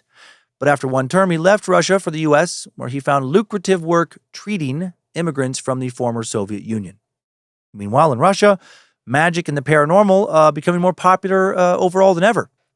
According to The Guardian, the pinnacle of this scramble for new ideas to replace the certainties that Marxism, Leninism had once provided saw the incredible spectacle of extrasensory experiments carried out on state TV, prime-time viewing spots devoted to psychic healing sessions. Where once there were screenings of Communist Party congresses and rhythmic gymnastics, now there were men with hypnotic eyes and soothing voices promising to cure the entire country of its ailments. The nation was entranced. Yeah, Kasparovsky did not leave the country because they didn't want magicians anymore. He left because there was suddenly a lot more competition with magicians. Right? It was intense. There were so many more of them. The New York Times reported in the late 90s that one of Russia's most popular weekly programs was called The Third Eye, hosted by Mikhail Andreev, the president of the Association of White Magicians in Russia. The show was, quote, "a straight, factual discussion of how sorcery and witchcraft improve one's daily life." Man, this is in the fucking late 90s, the wild 90s. One of Russia's most popular shows, a discussion of how to use sorcery and witchcraft to improve your daily life. One episode featured a lesson on how to protect your house with just a needle and how to use a big tailor's needle to cast spells. So much needle magic. National newspapers advertised the services of clairvoyants, witches, and warlocks. God, whenever I hear witches and warlocks, I immediately think of this auto-tuned edit of this Alex Jones bullshit into this catchy little fucking ditty I used to play on the Secret Suck.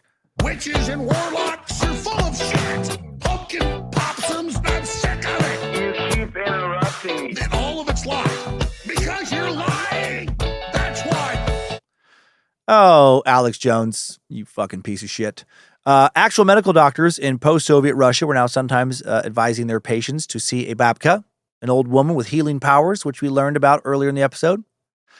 Reverend Alexander Bulikov from the Moscow Patriarchate of the Russian Orthodox Church wasn't happy about all this, and he told the Times, "We have had in this country a very long period of total absence of spiritual education, and people completely forget what religion really means.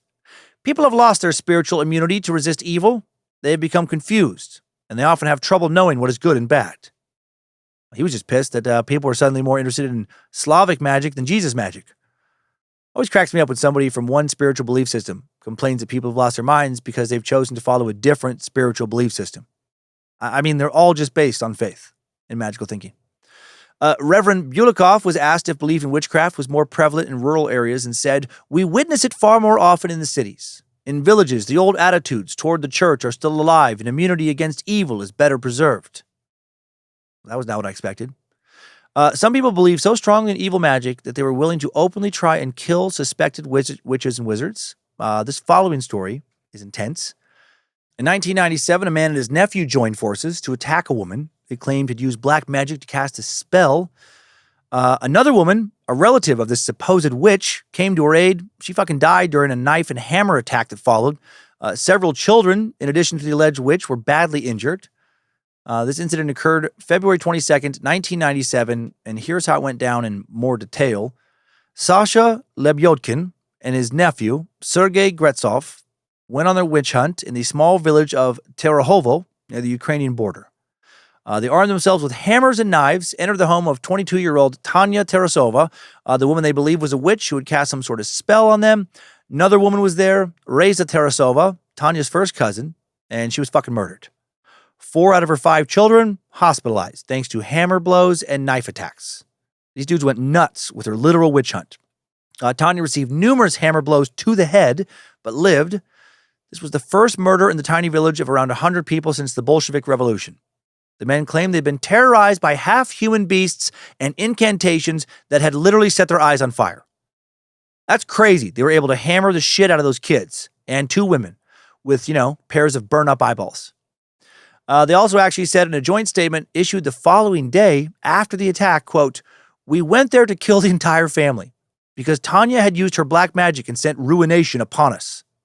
They straight up admitted with no shame that, yeah, they were trying to hammer some kids to death. They felt justified in what they had done because their belief in magic was that strong. Then Lebyodkin's wife Larissa actually sued Tanya Tarasova, the woman her husband had fucking hammered. She sued her for, quote, "putting a hex on my husband and destroying him." What?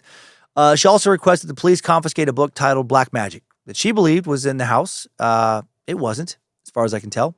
Local police officer Gennady Chikaldin said, "You can't find anyone here to tell you that witchcraft was not involved in the killing. In fact, you can go anywhere in Russia these days, and witchcraft is just a daily part of life." Many of Tanya's neighbors believed she was a witch because she had a lazy eye, which they viewed as the mark of the devil. Remember hearing about that earlier? About people, with different eye features being viewed as evil during medieval times? Her neighbors still worried about that in 1997. If your eye looked a bit off, you're evil, right? Some witch or wizard. Tanya also mostly kept to herself. She often liked to take long, quiet walks in the woods, which fueled rumors she was a fucking witch. My God, she probably kept to herself because her dumb fuck neighbors thought she was a witch for having a lazy eye. And then she almost got hammered to death because keeping to herself, made her more suspicious. Tanya went on a few dates with Sergei, local woodcutter, Sasha's nephew, one of the 2 men who attacked her. Shortly afterwards, he began to have horrible visions, probably because he was mentally ill. And his mom, Galina Gretsov, instead of taking her son to see a psychiatrist, immediately suspected that Tanya had cursed him because he would not marry her. Galina said in an interview, he would wake up in the night screaming and afraid. Every day it would get worse. He said he saw her face on the head of a beast with enormous horns. He would sweat and scream and beg me to look at the beast. Of course, I never saw it, but Sergei was always a normal, healthy boy until he met her. Well, Sergei reached out to his uncle Sasha, who told him, "Yeah, you're clearly under Tanya's spell." And then, prompted by Sasha's wife Larissa, the 3 took a bus ride to visit 70-year-old Maria Pashenko, apparently the most respected babka in the region. And Pashenko later said in an interview, "The young one told me he was haunted by a beast, and that whenever he went to the forest, the beast was there. He said he wanted to get married, but the evil eye was on him, and that the beast had prevented him from going back near the girl." Wait, what? So, did he want to marry Tanya or some other girl? It sounds like he wanted to marry Tanya, and she didn't want to marry him, as opposed to her not letting him marry someone with a curse. It's all very confusing. In a hospital interview, Tanya denied being a witch. This is fucking crazy. Like, a reporter's like, "So are you a witch?" She's like, "No." And she also said she never wanted to return to that village. Yeah, I wouldn't. First, she's ostracized, then she's attacked.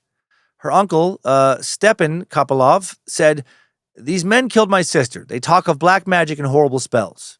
She was a decent woman who worked every living day. These men are the ones who are evil. Yes. The New York Times reported that Sasha and Sergei were being held in the city of Kursk to be examined by psychiatrists. Thank God. And then their story, like so many stories do in Russia, thanks to a very corrupt regime, not allowing true journalism to flourish, it just goes away. So I don't know what happened next. Russia's favorite psychic in the 90s. Anatoly Kasparovsky. Let's talk about him again.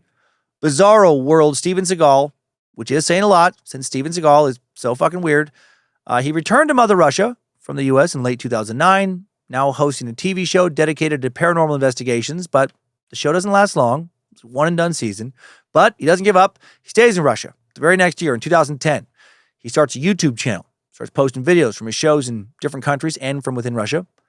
His self-titled channel currently has 463,000 subscribers. In the spring of 2010, Kasparovsky announced he has restarted his mass healing sessions, and he makes his first public appearance triumphantly in the Russian capital in 2 decades. Some former colleagues of Kasparovsky thought his return was an attempt by the Russian authorities to placate society and divert attention from lower living standards and state brutality. Kasparovsky wrote of those who denounced him, "These are the ravings of crazy people. There will always be unrighteous critics. Their weapons are lies and slander. Their overwhelming motive is envy and their own inadequacy. Or they're criticizing you because you're a dangerous bullshitter." The UK Guardian's journalist Mark Bennett actually attended one of these healing sessions, and Bennett reported that after giving an introduction, Kasparovsky, quote, launches into an almost hour-long monologue, taking in subjects as diverse as self-programming, Genghis Khan, and unsightly vaginal moles. I'm sorry, what was that last one? Vaginal moles? That was a problem? I wish he had written more about that. There are many problems in Russia I can fix well. Russia having not as many children as once before times. There is, how may I say, problems with sex. And the main problem is too many vagina have many moles. It is not attractive. It makes strong Russian man scared of fun time. How you stay firm and bold when you know vagina have so many mole? Are you with woman or wildebeest? Is vagina safe? Do it have skin cancer? Has it been in heat too long? Has it spent too much time in sun? What next after mole? Wart? Goiter? How much hair come from mole? Will mole bite me? Is it mole friendly? Do I pet it? Do I run? Kasparovsky told his audience, the most powerful medicine can only be obtained through non-medical means. For example, if we hear the sound of shattering glass, we're frightened. Is that medicine? No. And when the sun warms your body, is that medicine? No, this is biochemistry. We must awaken the medicine within. Literally what the fuck is he talking about? Of course the sound of shattering glass is not medicine. What does that have to do with anything? Is car crash medicine? No. What about sound of cat in heat? Is that medicine? What about feel of sand and toe on beach? How about taste of homemade Praga cake that mama make? No, none of this is medicine. But cake is tasty, yes? This is what you must understand. This is why you must buy my books. This nonsensical grifter continued with, I don't need your belief. Why would I? Does the violinist need the violin to trust in him? Does the sculptor the sculpture? Do I need this piece of paper to believe in me before I crumple it up and throw it away? The audience then hears a female voice announce over the venue's PA system. It is not for nothing Anatoly Kasparovsky calls his DVDs and photographs his heavy artillery. They possess a universal and remote healing effect. Even when his stay in your town or city is over, by using his material, it is as if Anatoly is really with you, gazing into your eyes. Some people place the DVDs under their pillows at night, and others, mainly those suffering from heart problems, wear his photo under their shirts. At least 16 people were healed of total blindness last year by staring at Kasparovsky's photo. What the fuck are you talking about? It's not even a good grift. How did completely blind people even know where to look to stare at his photo correctly? What? It's unbelievable to me. It's unbelievable to me. I see it in fucking grifts. I see it in politics where like the fucking dumbest people alive are able to scam people with the most mindless, nonsensical bullshit. Oh, fuck me. The day after the show, Newspapers reported that Kashpirovsky's performance led to a number of people seeking medical assistance for psychosomatic symptoms, from headaches to ulcers, or like ulcer pains. I mean, they didn't actually have ulcers. They just thought they did. Dude didn't heal anybody, but he did apparently convince healthy people that they were sick. He also goes back to taking paid meetings with people who hope he will heal them in Russia. How many of them have died because they dismissed conventional treatment for his, bullshit, anybody's guess. And he is just one of many shady magicians now operating in Mother Russia. One especially infamous case of an especially shitty magician from the 2010s is that of Gosha the magician, a.k.a. Georgy Martyrosian, self-proclaimed spiritual healer, convicted of killing 3 women and sentenced to 23 years in prison. Feels like a very light sentence for murdering 3 women. We give him 23 years. You speak bad about Putin, you get 70 years. You kill 3 ladies, you get 23 years. Martyrosian lured aspiring models to his apartment in Korolyov and drugged them before he killed them. Martyrosian, born in 1970 in Tbilisi. That's a very hard word for me to say. It's the Georgian capital. It's Tbilisi. It's like a Tbilisi. He was born in 1970 in Tbilisi. After the collapse of the USSR, he traveled throughout Eastern Europe. He's convicted of theft in Belarus, served a short prison sentence there before moving to Russia. In the late 90s, Martyrosian joined a gang of robbers who broke into apartments. They were eventually arrested. Then he was released under amnesty in 2000 in honor of the 55th Victory Day, which commemorates the victory of the Soviet Union over Nazi Germany. For the next 7 years, he works as a cook, a chauffeur, a salesman, a logger, and then he finds his grift. In 2007, Martyrosian makes a profile on the Russian dating site Mamba.ru, like Mamba.ru. He presented himself as Gosha the magician, a spiritual healer who could cure ailments and heal bad karma. Business, slow at first, but he eventually built up a regular clientele. His practice combined elements of Wicca and mysticism and just made up nonsense. The Daily Beast reported, from the tattoos and muscular arms to the heavy jawline and intense look, no cautious person, upon studying Martyrosian's features, would want to share intimate secrets with him. But apparently, Martyrosian's personal page on a Russian social network, under the nickname Gosha the Wizard, attracted lots of beautiful women. Martyrosian's, yes, magician, wizard, pretty much interchangeable. Martyrosian's website stated that he charged $200 per visit. In one post, he wrote, "Dear ladies who feel lonely in soul and in bed, I am yours at any time. I welcome those who want to be happy." Is he a fucking wizard or an escort? "Dear sexy woman type, do you have lonely bed? Are your pussy moles scared in men from love? Find me. I wait, I'm not scared." He brought some of his clients to an isolated monastery for ceremonies. During these ceremonies, he would light candles, allegedly sacrifice animals, including rams, to cast spells for good fortune.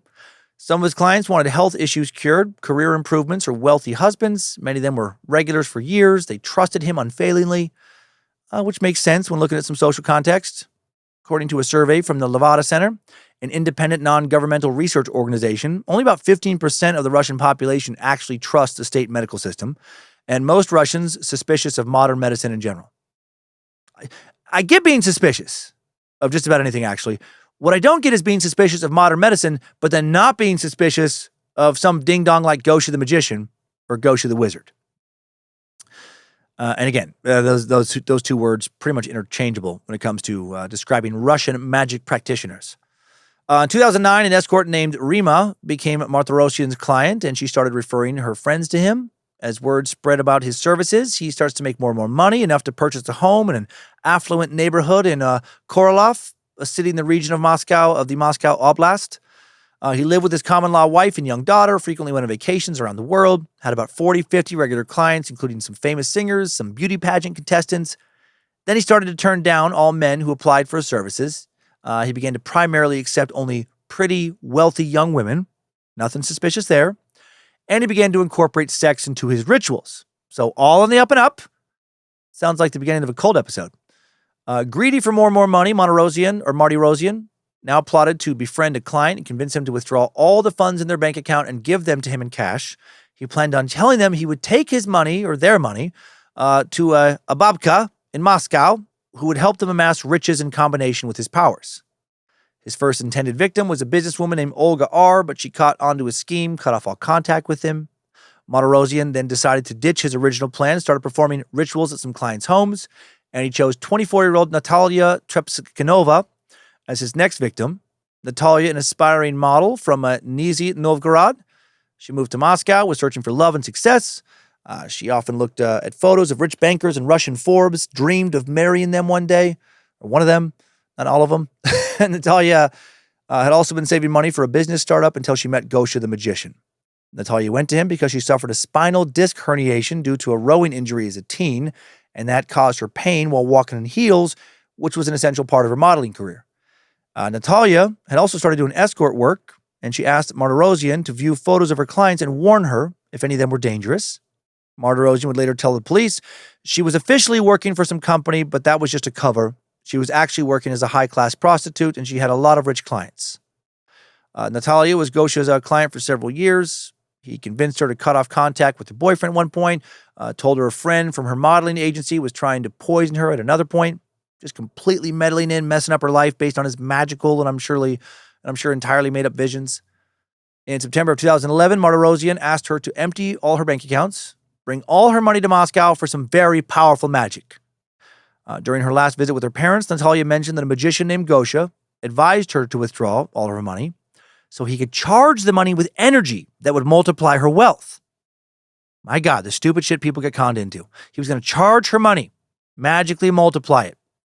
Her father, Valery, told her this was a terrible idea. Valery later told someone on the show, let them talk. Natalia liked round figures. She said she had 1 million rubles, equivalent to around $30,000 US, and wanted a lot more. Natalia arrived at her apartment in Moscow on the evening of September 21st, 2011, for a meeting with Martirosyan. He made Natalia a drink, which he had laced with both heroin and methadone. And when Natalia lost consciousness, Martirosyan injected her with 2 syringes of more heroin to try and simulate an overdose. However, he still hadn't given her enough to kill her, so now he drowned her in the bathroom. He poured out some food for her dog, strange bit of kindness, before he left, then walked out of the apartment with her cash, some jewelry. When Natalia did not answer her parents' calls the next morning, they used a social media app to message Gosha the magician, ask if he knew anything. He claimed he hadn't seen Natalia in 4 days and that he was on a vacation in Georgia. Natalia's worrying parents now travel to Moscow. They can see the light on in their daughter's apartment, but she doesn't answer the door. They get the landlady to let them in and then tragically find their daughter dead in the bathtub. Her cause of death ruled as asphyxiation. She has a near-fatal dose of heroin in her stomach. When no fingerprints are found on the syringe in Natalia's apartment the syringe that had, injected the heroin, law enforcement seemed to think that she has done this herself. It's an overdose. She just drowned in the tub because she took too much heroin. Her parents refused to believe that, but it will take them over a year to convince the police to investigate Natalia's case.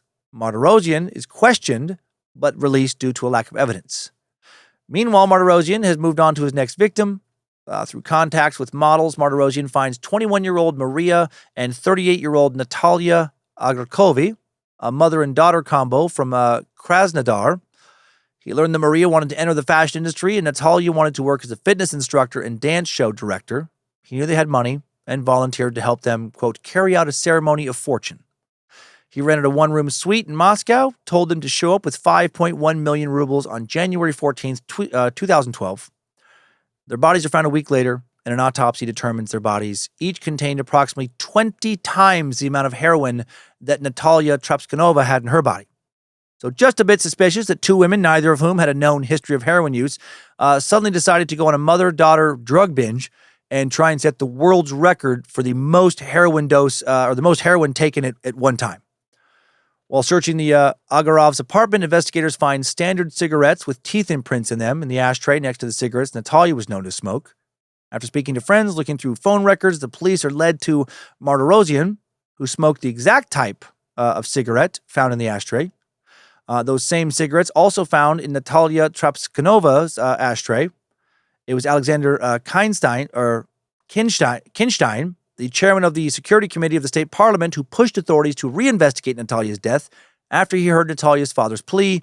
If not for his involvement, Martirosyan might not have ever been arrested. Kinstein told the Daily Beast, there are so many charlatans among police officers and amongst the magicians. The police found security video that recorded Natalia entering Martirosyan's building with a plastic bag. A few hours later, Martirosyan left the building with a similar bag. Of course, that all happened around her time of death. How the fuck did they not look for that video back when she died? Just corruption and incompetence, I guess. Martirosyan also suspected the disappearance of a fourth woman, 31-year-old businesswoman Inna Filipova. She was a longtime client of his, last seen December 29, 2011, carrying all of her savings with her to Martirosyan's apartment, and her body has never been found, as far as we know. Georgy Martirosyan, arrested February 21st, 2013. The police supposedly found 6.6 kilograms, or nearly 15 pounds of heroin on his property. Feels like an insane amount. I wonder if that is a typo. That's what the source says. The police also found decorations and cards belonging to the Asgarovs. During his interrogation, Martirosyan admitted to being in Natalia Trepeskanova's apartment, but claimed that he and Natalia, who he said was drunk, used cocaine, had oral sex, but then he felt disgusted because he's a really good guy, with high moral standards, and he was all for having fun until he came, and then he was took a moral high road, and he packed up, left while she was in the shower, and took a bottle of expensive whiskey with him because he's such a good guy. He steals stuff. Martirosyan pled not guilty to the murder charges, also insulted the people in the courtroom, including the judge. He argued the deaths were accidental overdoses, should be acquitted. He should be acquitted, and claimed the police electrocuted him and did not allow him to eat for 2 days and planted drugs in his home. Authorities determined he stole between 1.5 million and 3 million rubles from his victims, the victims that he had killed, and including the victim that had disappeared. April 22nd, 2014, Martirosyan found guilty of 3 murders, robbery, and drug trafficking, and sentenced to 23 years in prison, ordered to pay 23 million rubles in damages to the families. He was sent to a prison colony somewhere in Russia where he supposedly remains to this day. Never trust a magician. And I'm surprised he hasn't used his powers to teleport himself out of his cell or anything, or to at least hypnotize the guards into letting him escape. What kind of bullshit magician is he? And now, before we leave this weird timeline, let's take a look at how magic influences Russian society in more recent years. Over the past 2 decades of Putin's administration, during which the Orthodox Christian Church has grown in power, astrology's overall popularity has generally been on the decline. A 2019 poll conducted by the Russian Public Opinion Research Center, a government-run organization, found that just 15% of people believed in astrology, less than half of the 33% from 2000. However, during the uncertainty of the pandemic, astrologists and also wizard magicians once again began to attract larger audiences. At the start of the pandemic, our old buddy Anatoly Kasparovsky started to focus more of his time on YouTube, offering comfort to those who were, home, alone, afraid, seeking answers. He posted a healing seance April 9th, 2020, telling his viewers, "Our meeting will naturally provoke in you an explosion in your immune system, which will protect you. I crave that from the bottom of my soul." Since the pandemic, witchcraft has continued to rise in popularity. Modern-day witches combining Slavic paganism, modern paganism, and Western magic give tarot card readings, practice numerology, offer folk remedies and incantations, sell candles, and amulets, books of spells. Irina Agafonova, owner and founder of the Happy Witch Magic Store in St. Petersburg, told the Moscow Times, "What we now call practical magic in Russia is a bizarre fusion of Russian village magic, the witchcraft that came from Europe, which works with prayers, rituals and spells, reinterpreted practices of modern paganism, and many other traditions. All of these systems are combined in practice because at its heart lies magic, which cannot be labeled, the ability to awaken in oneself and interact directly with the delicate spirit of the world." The most popular practices among her clients are cleansing and spell casting techniques that require burning candles or herbs. She noted that tarot cards, have increased in popularity. Agafonova called tarot a primer and the very first experience of an archetypal interpretation of life. That's a cool description. Lita, a practicing witch and self-described anthropologist of witchcraft, recently told the Moscow Times, "I feel strength, knowledge, experience, and pain in it, uniting women of different eras and countries." She added, "Magic in modern society is not a necessity. It's a choice that is complicated and personal, based on a readiness to be transformed. Each of us has mythological thinking, and everyone decides what to believe. Each of us has a god, whether it's Jesus, Odin, or the iPhone 12. It does feel like a lot of people worship their phones. The Moscow Times noted that mysticism and superstition still manifest themselves in everyday Russian life.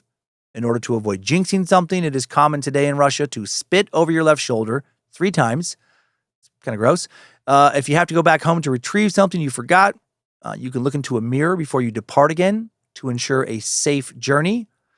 As mentioned earlier, many Russians don't trust doctors or they live in rural areas where healthcare is not easily accessible, and they still turn to healers, psychics, wizards, witches, who advertise their services in the newspapers. Some doctors even still refer patients to witches for healing.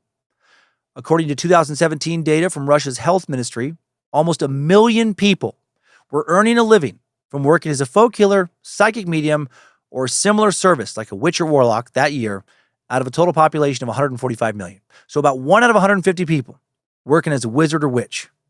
That seems like a very high percentage. And of course, there are people pushing back against this. Conservative politicians and leaders within the Russian Orthodox Church have tried to end occult practices, with some even wanting to ban Halloween in recent years, but so far they have been unsuccessful. And now before we leave the timeline totally, one more thing. Let's check in again with Russia's favorite psychic, right? Our friend from the 90s, my good friend, Anatoly Kasparovsky, 85 years old, almost 86, full thick head of fucking jet black hair. I mean, truly looks like the dude colors each strand with a Sharpie. And he's still holding private healing and magic sessions with clients, still holding public healing sessions, still putting recordings of them out on YouTube. I'm going to play the beginning of his most recent video from July 8th, just from, a month ago. It's in Russian, but thanks to Google's increasingly advanced closed caption translation abilities, I'm going to read what he says in English as he says it. Not sure what city he recorded this in. Doesn't say in the video description. He's sitting alone on a stage behind a table, covered in a red tablecloth with some red roses beside him in a small red conference room in front of about 100 and 150 people. A lot of red. Must be a powerfully magical color. About 90% of the people attending appear to be women, and I would say the average age around 65. Over 64,000 people have already watched this video. They seem to love it. The top comment on the video is, "The only doctor in the world who persistently treats people for free. Thank you for wonderful treatment programs and for valuable help. Wonderful facts about remote psychological treatment with heartfelt gratitude, deep respect." Yeah, every other comment I took, saw at quick glance, shared, positive sentiments. They love him. They believe him. And here's what he says as he begins his, presentation. I kind of got carried away. You know what? The sphere of the unconscious. Here we sit, and our hair grows, our nails grow, our metabolism occurs, and we don't feel it. Get used to this idea, because in my books, the emphasis is on the fact that no one can feel anything physically. I got carried away by the body's reaction and thought, wait a minute, what if I touch on dentistry? Dentistry. Anyone who has been to a dentist knows that before they put a filling in, the empty area and the area where tooth was pulled out must be cleaned. But we don't have this. No purification. When the process occurs, what kind of fillings arise? My fillings. But there is no need to clean the place where it would be necessary to clean. Fuck's he talking about? Automatic cleaning occurs. The infection is killed and fillings appear. What character? And as one said, of some cosmic nature. Why can't they be dug out? They are very white and beautiful. No matter how you touch, no matter how much you pick, you won't be able to get it out of there. It grows together with a tooth. How many of these fillings are there? What the fuck? Well, on average, 2 or 3. 2 or 3 at once. And if I go in again and again and again, at some time there are more cases. There are also up to 10. What is he talking about? I've listened to the beginning of this video several times, and I just cannot figure out what the hell he's going on about. I think, we're going to jump further ahead. I think he's trying to fucking babble his way into convincing you that he can fix your cavities. So let's jump to about 6 minutes, and I mean fix them like through just, listening to him speak or buying his fucking books and DVDs and shit. So we're going to jump ahead and see what he has to say at the 6 minute 10 second mark. So now let's go over such a sensitive place as teeth. Yeah, he's still talking about teeth. Today is a memorable day for you because you will get a filling. You will say, the process will start in 5 minutes. But tomorrow you will be telling me that we have fillings.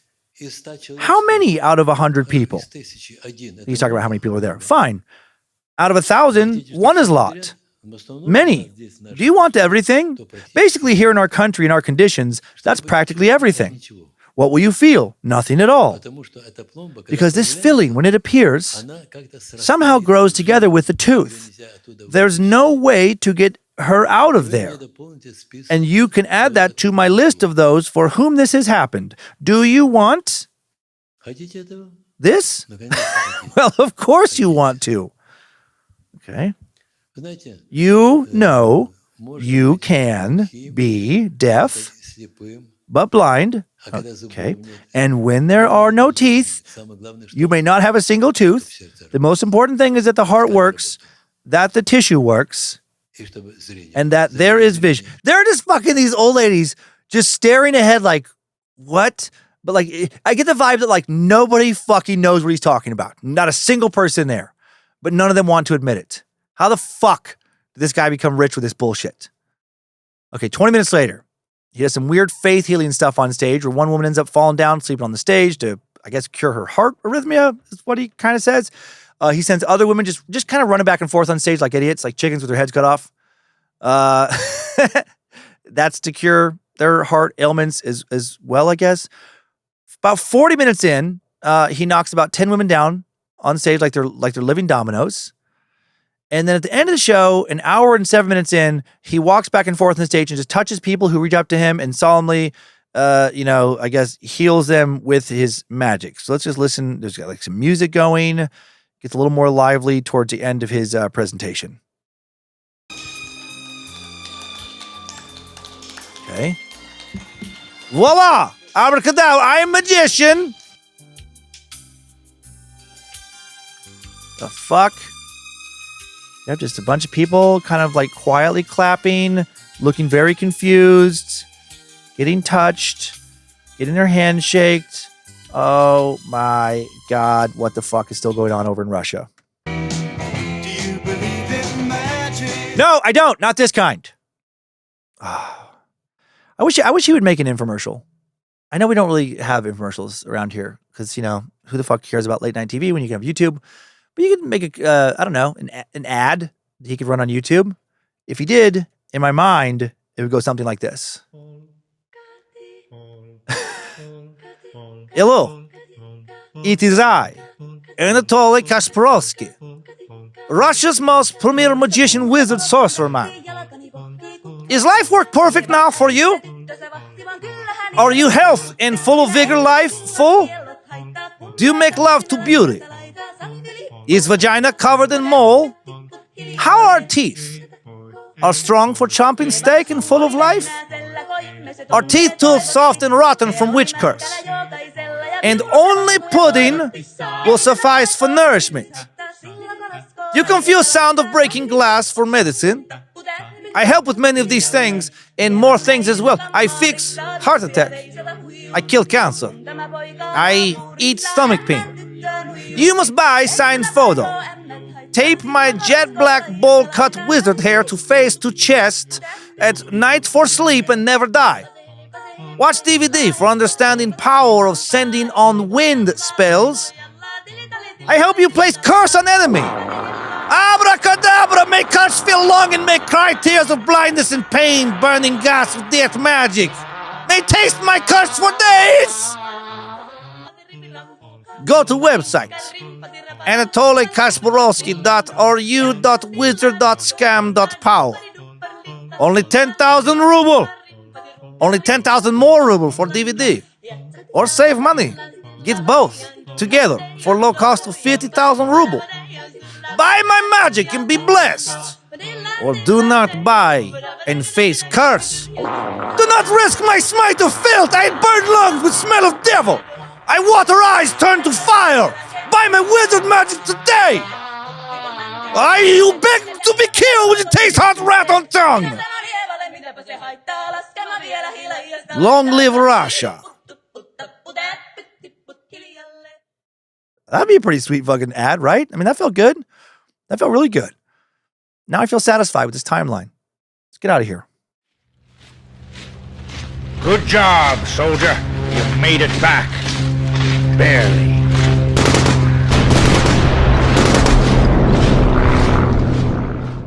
Magic. Who knew there was so much magic in Russia today? And that's been around for so long. On the one hand, it seems crazy to me. On the other, it feels like par for the course for humanity just in general. So many different cultures across the broad scope of human history have prayed to so many different gods and spirits and had so many rituals, believed in the rules of so many different gods and spirits. What seems crazy to one person is usually just different. And maybe also a bit crazy, but a crazy often similar to the kind of crazy that the person who thinks it's crazy has already accepted, right? One person will find the concept of a curse to be insane, but simultaneously fully believe in some notion of, heavenly guided reincarnation.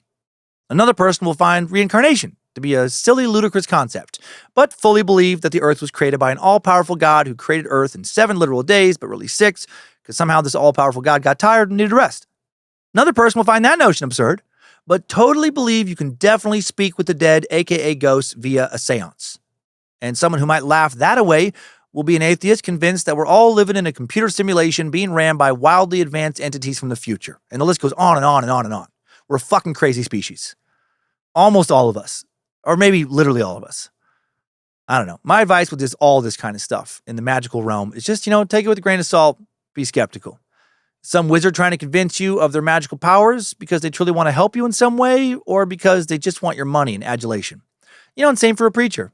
Same for a priest, whatever. Any kind of religious, figure. Are they trying to soothe your soul or just take your money? Are they selling you a concept of love that enriches your life or selling you fear that hurts you? Is the magic positive? Does it leave you feeling better, make you a better, more fulfilled, more loving, compassionate person? Or is the magic negative? Does it leave you feeling worse and scared and judgmental and full of hate and heartache? I think if it's positive, you know what? Fuck it. Believe in magic. Let the world be mystical. Fill yourself with wonder. And if it's negative, well, it can fuck off. You ain't getting my money, wizard. You can shove that curse up your ass. While some psychic healers and practitioners of magic are scam artists, others are probably good people trying to, make a peaceful living and promote physical and spiritual healing. And that's all I got, meat sacks. Time now for the takeaways. Timesuck. Top 5 takeaways. Number 1, magic has been around Russia for as long as there has been Russia. Before Orthodox Christianity was introduced in the 10th century CE, the ancient Slavs were pagans who worshipped female deities, ancestors, believed in magic, nature, house spirits. Many still believe in versions of all that stuff today. Number 2, in Russia, paganism and witchcraft coexist alongside Orthodox Christianity in a system called a word I cannot come close to pronouncing despite great effort that translates to double belief or dual belief. At certain times in Russia's history, Orthodox priests even distributed pagan materials and incorporated pagan magical rituals into Christian holidays, such as blessing herbs gathered on St. John's Day.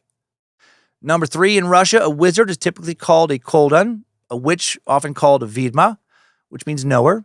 Witches and wizards have knowledge of folk medicine and are believed by some to have the power to cast spells, typically with the aid of magical items or herbs. Witches and wizards still is respected and or feared for their powers in parts of Russia and have often been hired to cast spells on one's enemies designed to bring misfortune, marital problems, or financial ruin. Number 4, before Peter the Great became Tsar of Russia in the late 17th century, it was common for czars to hire court physicians who were basically magicians or wizards, with knowledge of magic and astronomy.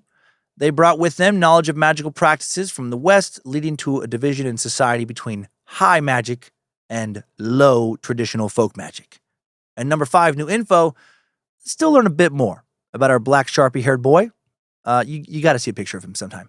Anatoly Kasparovsky. Last year in 2024, he returned to Moscow to conduct 4 wellness sessions, which cost between 3,500 and 9,000 rubles each. Also offered individual sessions for 25,000 rubles.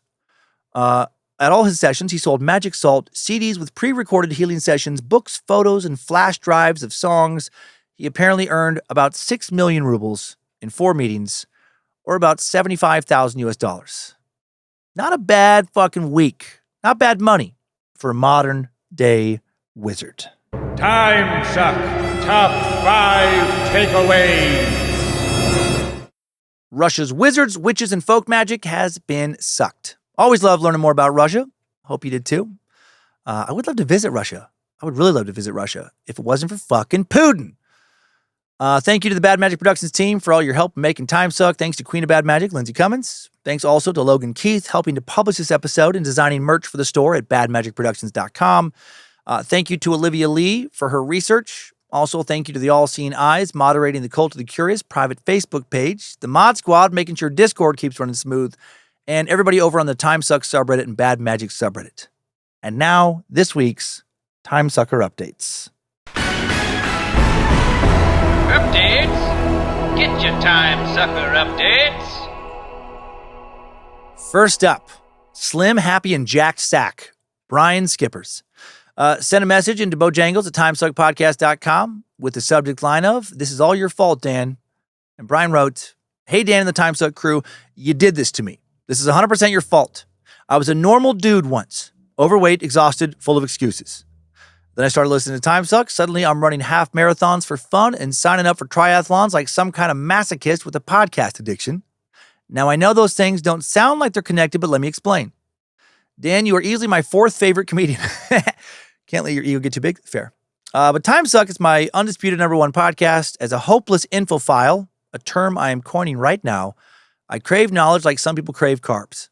Your show has become my weekly mental feast, equal parts hilarious, horrifying, and wait, Rasputin did what? But beyond the trivia and the laughs, this podcast somehow infected me with the idea that I could be better every day, just 1% better than I was yesterday. That mindset pushed me into fitness, and now I've turned my life into a training montage with no end credits in sight.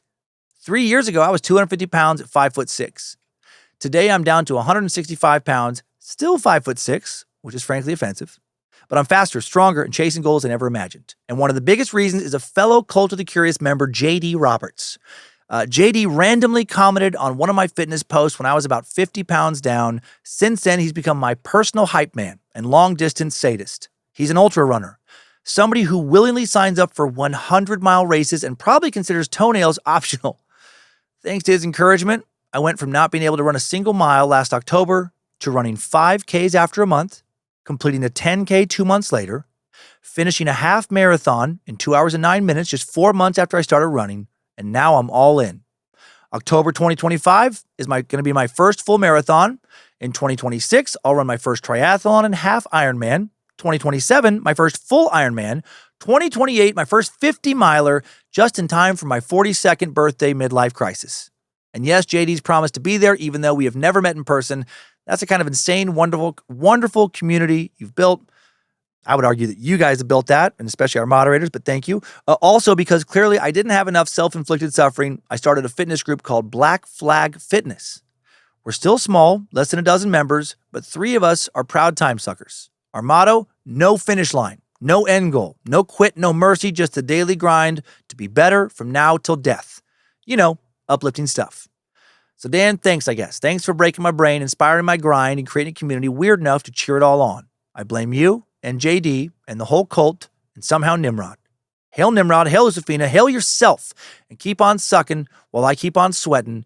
Brian Skippers, PS attached, are photos 2 years apart going from 200 pounds to 165. Fucking Brian, you look great, man. Seriously.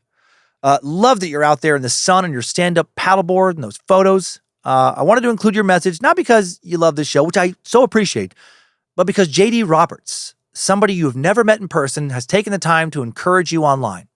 And look how much that encouragement has helped your life. I think a lot of us forget, myself included, how much just showing somebody a little bit of kindness can mean, how much of a difference it can make. I saw your message right after, actually, just last night. Lindsay and I went out to dinner with some friends of ours, Jerome and Marie Polos. They were awesome. Jerome's the best photographer in Coeur d'Alene. Marie, oh my gosh, she is the sweetest fucking human being. She is so good at complimenting people. And when our waitress dropped off some water, Marie told her that her makeup looked incredible and that she had the most beautiful eyes. And then this young woman tried to kind of deflect the compliment, a little embarrassed. And Marie stayed firm and doubled down. She's like, no, don't say that. You're beautiful. You really are. And you could tell that young woman was so touched. Marie also told Lindsay that some guys she knew at the restaurant who she'd been speaking to before we walked in, when they saw Lindsay walk in, they told her oh my God, she is so gorgeous. And Marie shared that with Lindsay, and it made her fucking night. Just a random compliment, a little encouragement can mean so much, and it's so easy to do. You look awesome, Brian. You handsome motherfucker. Keep enjoying your life. Keep killing it. Lucifina, beyond impressed. Next up, an especially caring member of the Cult of the Curious, Reagan Vansel, sent a message with the subject line of one mental health person to another, and they wrote, "Hello, Dan. I decided to write in after listening to the Tuskegee study, where you made several comments that stuck. The main one was, make America gracious again. I'm an emerging adult." I love that term, actually. I'm an emerging adult who is just entering the field of mental health counseling, and I think we just need to listen and empathize with each other more. You talk about your beliefs, how it is important to stand for what we believe, so here am I standing for what I believe. Recently, 988 was cut and is no longer available as a suicide hotline primarily used by LGBTQIA plus youth and individuals. And actually, the number's still there. I'll talk about this in a little bit. But the option 3, as I'm sure what you meant to say, option 3 is cut. This is a support line that has helped people in my life and myself when things felt out of control and at their lowest, and now it's not an option for those who will need it in the future. This falls under the medical malpractice in my brain, along with what happened in Tuskegee and with AIDS when it was first discovered. Suicide is not something to be taken lightly, no matter who's facing it, and they should always have easy access to support when it's needed. I know with your background in mental health as well that you know just how life-saving having someone to talk to in those moments until the time frame passes is. I just want to say thank you for everything that you do and your team. You spread information in a fun way that helps bring light in the darkest of times. Please keep being you, sharing your thoughts. It gives others bravery to do the same. Sorry, not sorry for the length of the email. 3 out of 5 stars would never change a thing. Please, for the love of all that is holy, never change a thing. And keep on sucking, Reagan. And Reagan, man, first off, Reagan, thanks for jumping into the mental health field. The work you will do, if you're not doing it already, is so fucking important. Everyone struggles. And right now, I would assume strongly that many members of the Pride community are struggling more than in recent memory. I would be, if I felt like a big chunk of the country has just felt emboldened to just give less of a fuck about me than they already had. It's just so gross. Such a disgusting display of intolerance, empathy, ignorance. Like I said, 988 is still around, but the number 3 option for LGBTQIA plus youth has been defunded. Even though that demo, statistically more at risk than others, could definitely use specialized services. Why was it cut? Supposedly, all that talk of a crackdown on DEI because, I guess we were just getting too tolerant and federal supposed waste. But guess what? If that's the narrative, but federal spending is increasing currently, not decreasing. All these cuts, they're being canceled out by increased spending in other areas, right? The U.S. is going to increase borrowing by 4.1 fucking trillion federally through 2034. The deficit will be boosted by $500 billion in 2026 alone, $635 billion in 2027. It's going to put a further strain on more programs. You dive deeply into some nonpartisan think tank, some analysis, and you will see that the bottom tax brackets will lose so many services that any potential tax break they're receiving, say on like tip wages, it's going to be offset. Basically, America's bottom earners are going to be in a worse position than they were before, and they already were getting fucked, especially when you factor in the increased cost of goods related to tariffs that are already starting to show up on shelves, and they're going to need services like this hotline that they're not going to fucking get. The rich are going to get richer. The poor, who are, already alienated, they're going to be fucked harder than they've been fucked before, and the poor of all political affiliations, by the way, and oh my God, that's just going to hit so many people's mental health so hard. And more people are going to need to talk to somebody like you, Reagan, someone like you, to actually listen to them, to empathize, to give them hope. So be that light. Don't let these bastards grind you down. Know that people like me, a lot of people like me, we're out there. And in addition to all the folks you help directly, we recognize how important you are and the work that you're doing is so fucking important and it matters so much. Just know that the world's always changing. And just because things are looking especially bleak in certain areas right now, that doesn't mean they will remain so. Hail Nimrod, and fucking good on you for being you. Next up, smart as fuck sack, Tiffany Paulson wrote in with the subject line of pet scientist application. Hey, Timesuck team. I'm only 20 minutes into the Tuskegee experiment episode, but I had to pause to toss my name into the ring as your future pet scientist, even if I don't legally go by Clifford. I know that's the preferred name. Honestly, wouldn't a scientist named Tiffany be better? That would actually be better. Statistically, I probably should have been, stripper. I did teach pole fitness for a couple years, but my professional resume, I've got degrees in microbiology, medical technology. I started out as a medical lab scientist in micro, then jumped into IT about a decade ago, where I'm currently an analyst for infection prevention and laboratory systems at a major healthcare system. One of my first IT assignments was taking over disease reporting to the health departments, like making sure syphilis tests results go where they're supposed to. Not trying to break any kind of confidentiality, but damn, your dad's filthy. This has been my biggest passion professionally, and while it may not be glamorous, I'm a behind-the-scenes germ wrangler making a real-world difference. Yeah, you are. All this is just context for why I felt compelled to email before even hitting the halfway mark of the episode. Thanks for the work you and your team put into research and for unapologetically supporting science. The pandemic cracked my faith in humanity, and watching scientists get publicly steamrolled has been, well, a lot. Hearing someone with a big platform unapologetically stand up for science, that hits hard in the best way, and I hope you can hear me cheering you on all the way in Idaho. So thanks for being loud, weird, smart, and supportive of reason. If you ever need some germ-related backup, I'm your microbe whisperer. 3 out of 5 stars, wouldn't change a thing. Tiffany Paulson. P.S. Fun microbe fact, there's only one bacterium you can see with the naked eye. And then thank you for phonetically writing it. Thiomargarita namabiensis. That's as good as I'm probably going to get, Tiffany. Thiomargarita technically translates to sulfur pearl, which references the bacterium's ability to metabolize sulfur, and that it looks like tiny pearls to the naked eye. However, I like to imagine it was discovered clinging to the rim of a margarita glass disguised as salt, quietly metabolizing tequila. Well, thank you, Tiffany. Thanks for doing what you do. Thanks for offering your services. If I don't reach out, it's only because of time constraints. But yeah, I truly appreciate your generous offer of your time and expertise, and just telling us what you do. All these jobs in the background that make our lives richer that people just don't take the time to think about. It is such a fucking knee-jerk, idiotic way to go about life to be like, fucking scientists. It's like, what the fuck? Like, I wish that people who had that attitude were just banned from for 5 years. Like, you don't get to go to a doctor no matter what happens to you. No doctor, no medicine. You don't get to use your fucking computer. Just all our modern tech and stuff, all of our modern medicine that is built on scientific advancement. I wish it was just all of that shit was stripped away from them until they just fucking begged. I'm so sorry. I'm sorry. And they have to apologize profusely. Okay, I get it. I get why it's important. I was too fucking ignorant to understand before. Yeah, I will forever respect the amazing contributions of the scientific community and scientists like you. I'll be respecting it long after I stop doing this podcast. I don't take modern medicine for granted. Don't take tech for granted. Don't take so many innovations for granted that make my life and the lives of the people who don't fucking respect it so much better. You're the fucking best. The hard work you put in does not go unnoticed. And now let's end with some laughs. Time for another shit story. Travis the fecal terrorist has done something dirty. This is ridiculous. He writes, "Hey Dan, just to let you know, you asked for this. Huge fan here. I listened to every single episode of Timesuck, scared to death, and Is We Dumb, rest in peace.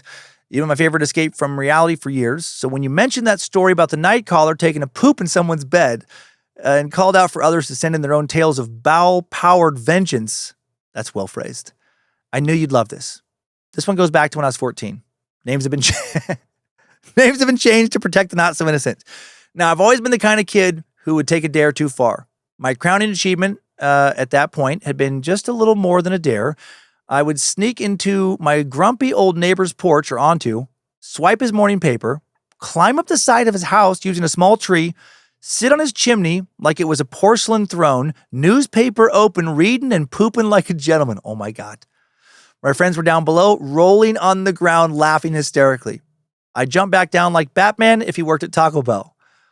Oh my God. I would be in fucking tears. I would still tear up laughing about that memory. So I already had a bit of reputation, but none of that compares to what happened the weekend I decided to get revenge on my electronics teacher. We'll call him Mr. K.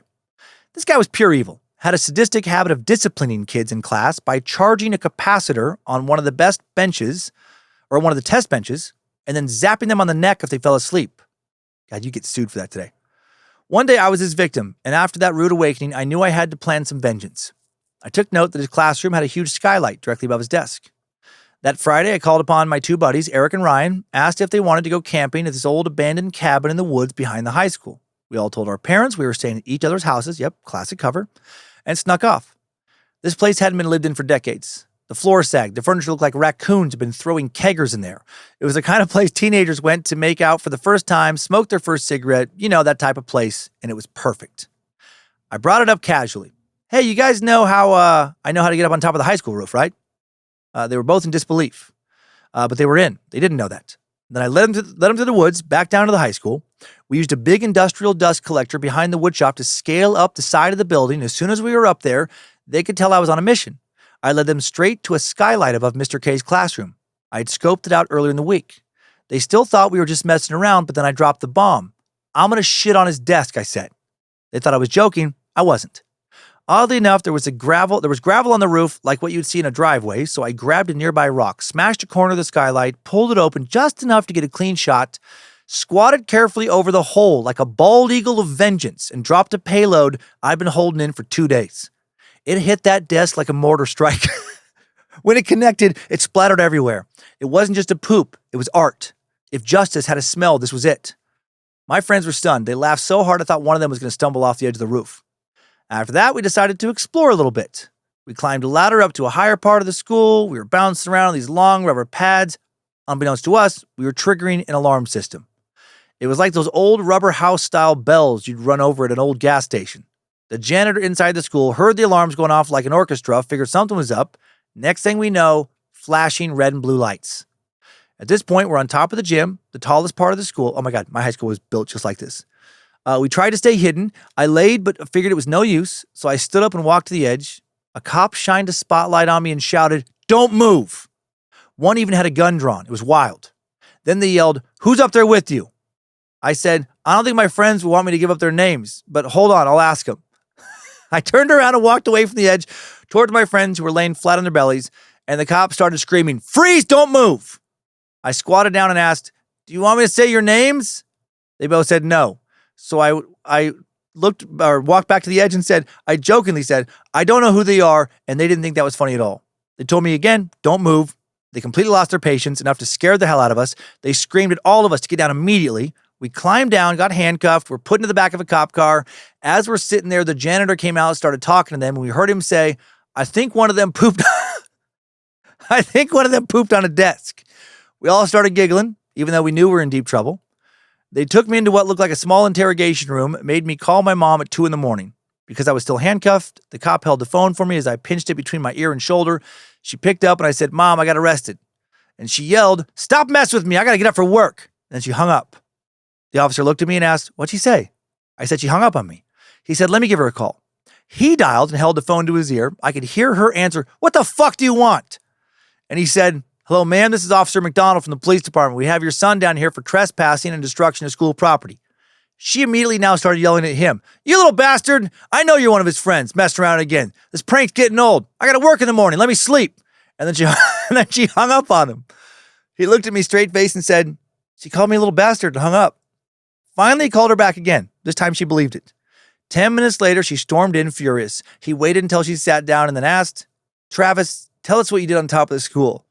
And I had to say it out loud, now in front of my mom. I pooped on Mr. K's desk. And my mom said, "What the fuck is wrong with you?" The ride home was mostly just her screaming, "What the hell were you thinking?" on loop. By the time I got to bed, I figured the worst was over. Spoiler, it wasn't. I woke up the next morning, realized we had left all our stuff, sleeping bags, blankets, snacks, everything back at the cabin. So I called Eric, and we decided to sneak back up, grab our gear, and get out quick. We were mid-cleanup when the front door swung open. A guy stood in the doorway, furious, red-faced, and clearly the owner of the place. Apparently, just because it was in shambles didn't mean it didn't have an owner. He pointed at us and yelled, "The cops are on their way." We just stood there, frozen, surrounded by sleeping bags and Dorito crumbs, knowing we were about to get arrested again.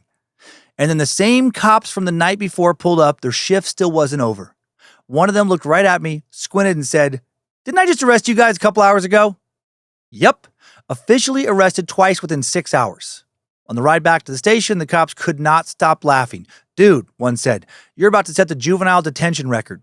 I was now part of their shift story, probably still am. The only upside? My mom was at work, so my stepdad came to pick me up instead, and he just laughed the whole way home, shaking his head and telling me how stupid we were. We got lucky. The school dismissed it as a prank. The skylight was valued at $3,000. The owner of the cabin, not as nice. He blamed every broken window on us and even said we stole a 50-foot extension ladder we had to pay for. There was never a ladder in that place. Maybe he needed a visit from Bad Santa to deliver a present down his chimney. And as for Mr. K, yeah, he knew. He didn't say a word about it, probably because I was a minor and my name was never officially released, but every time I walked into his class after that, he looked at me like I had pooped directly on his soul. He made my life hell the rest of the year, but I never stopped smiling. And Dan, if by some miracle this little revenge shit tale makes it onto the show, I just want to say this isn't even my best or worst poop story. I already sent you one titled, "This is the most humiliating shit yourself story you'll ever hear." And even if it never makes it on the air, I beg you to dig it up in your inbox and give it a read. Trust me, it's worth it. Oddly similar to that time you shit your pants after eating pho. My soul left my body that day, and not just because of the poop. Hail Nimrod, praise Josephina, good boy Bojangles. Thanks for everything, Travis. Travis, thank you for sharing that insanity. I love that even though you got caught, you still get to bask in that glory. Right? In class, you still got to smile knowing that he knew. I love that you got to share some good laughs with the cops who arrested you twice in one shift. That's legendary. Keep on shitting, Trav. Keep on shitting. Hail Nimrod, and enjoy the rest of your week, everybody. Thanks, time suckers. I needed that. We all did. Thanks for listening to another Bad Magic Productions podcast. Be sure to rate and review Timesuck if you haven't already. Please and thanks. Check out Nightmare Fuel if you haven't done that. I've been having so much fun with it. Please don't spend a lot of your hard-earned rubles on a wizard this week. I really don't think that they're going to be able to help you. But if you want to buy a ticket to a presentation for entertainment purposes, please do and report back. I would love to hear how it goes. And keep on sucking.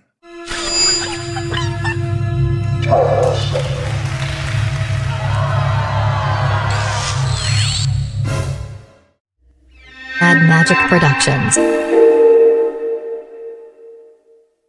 That fart sound I played during this episode is supposedly real. It's a YouTube video from a few years ago posted by Colby Kroll titled "Longest Fart Shocks Wife." Cameraman, supposedly the guy who farts on the couch while his wife is watching. And as funny as I think the sound is to listen to, I can't imagine farting like that on a couch while Lindsay's sitting there watching. What about you? Would you do this to your partner? Would you be amused if your partner did this to you?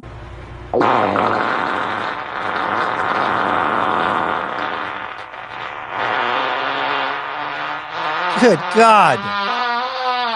The build. All it says in the caption is, "Too much granola produces excess wind."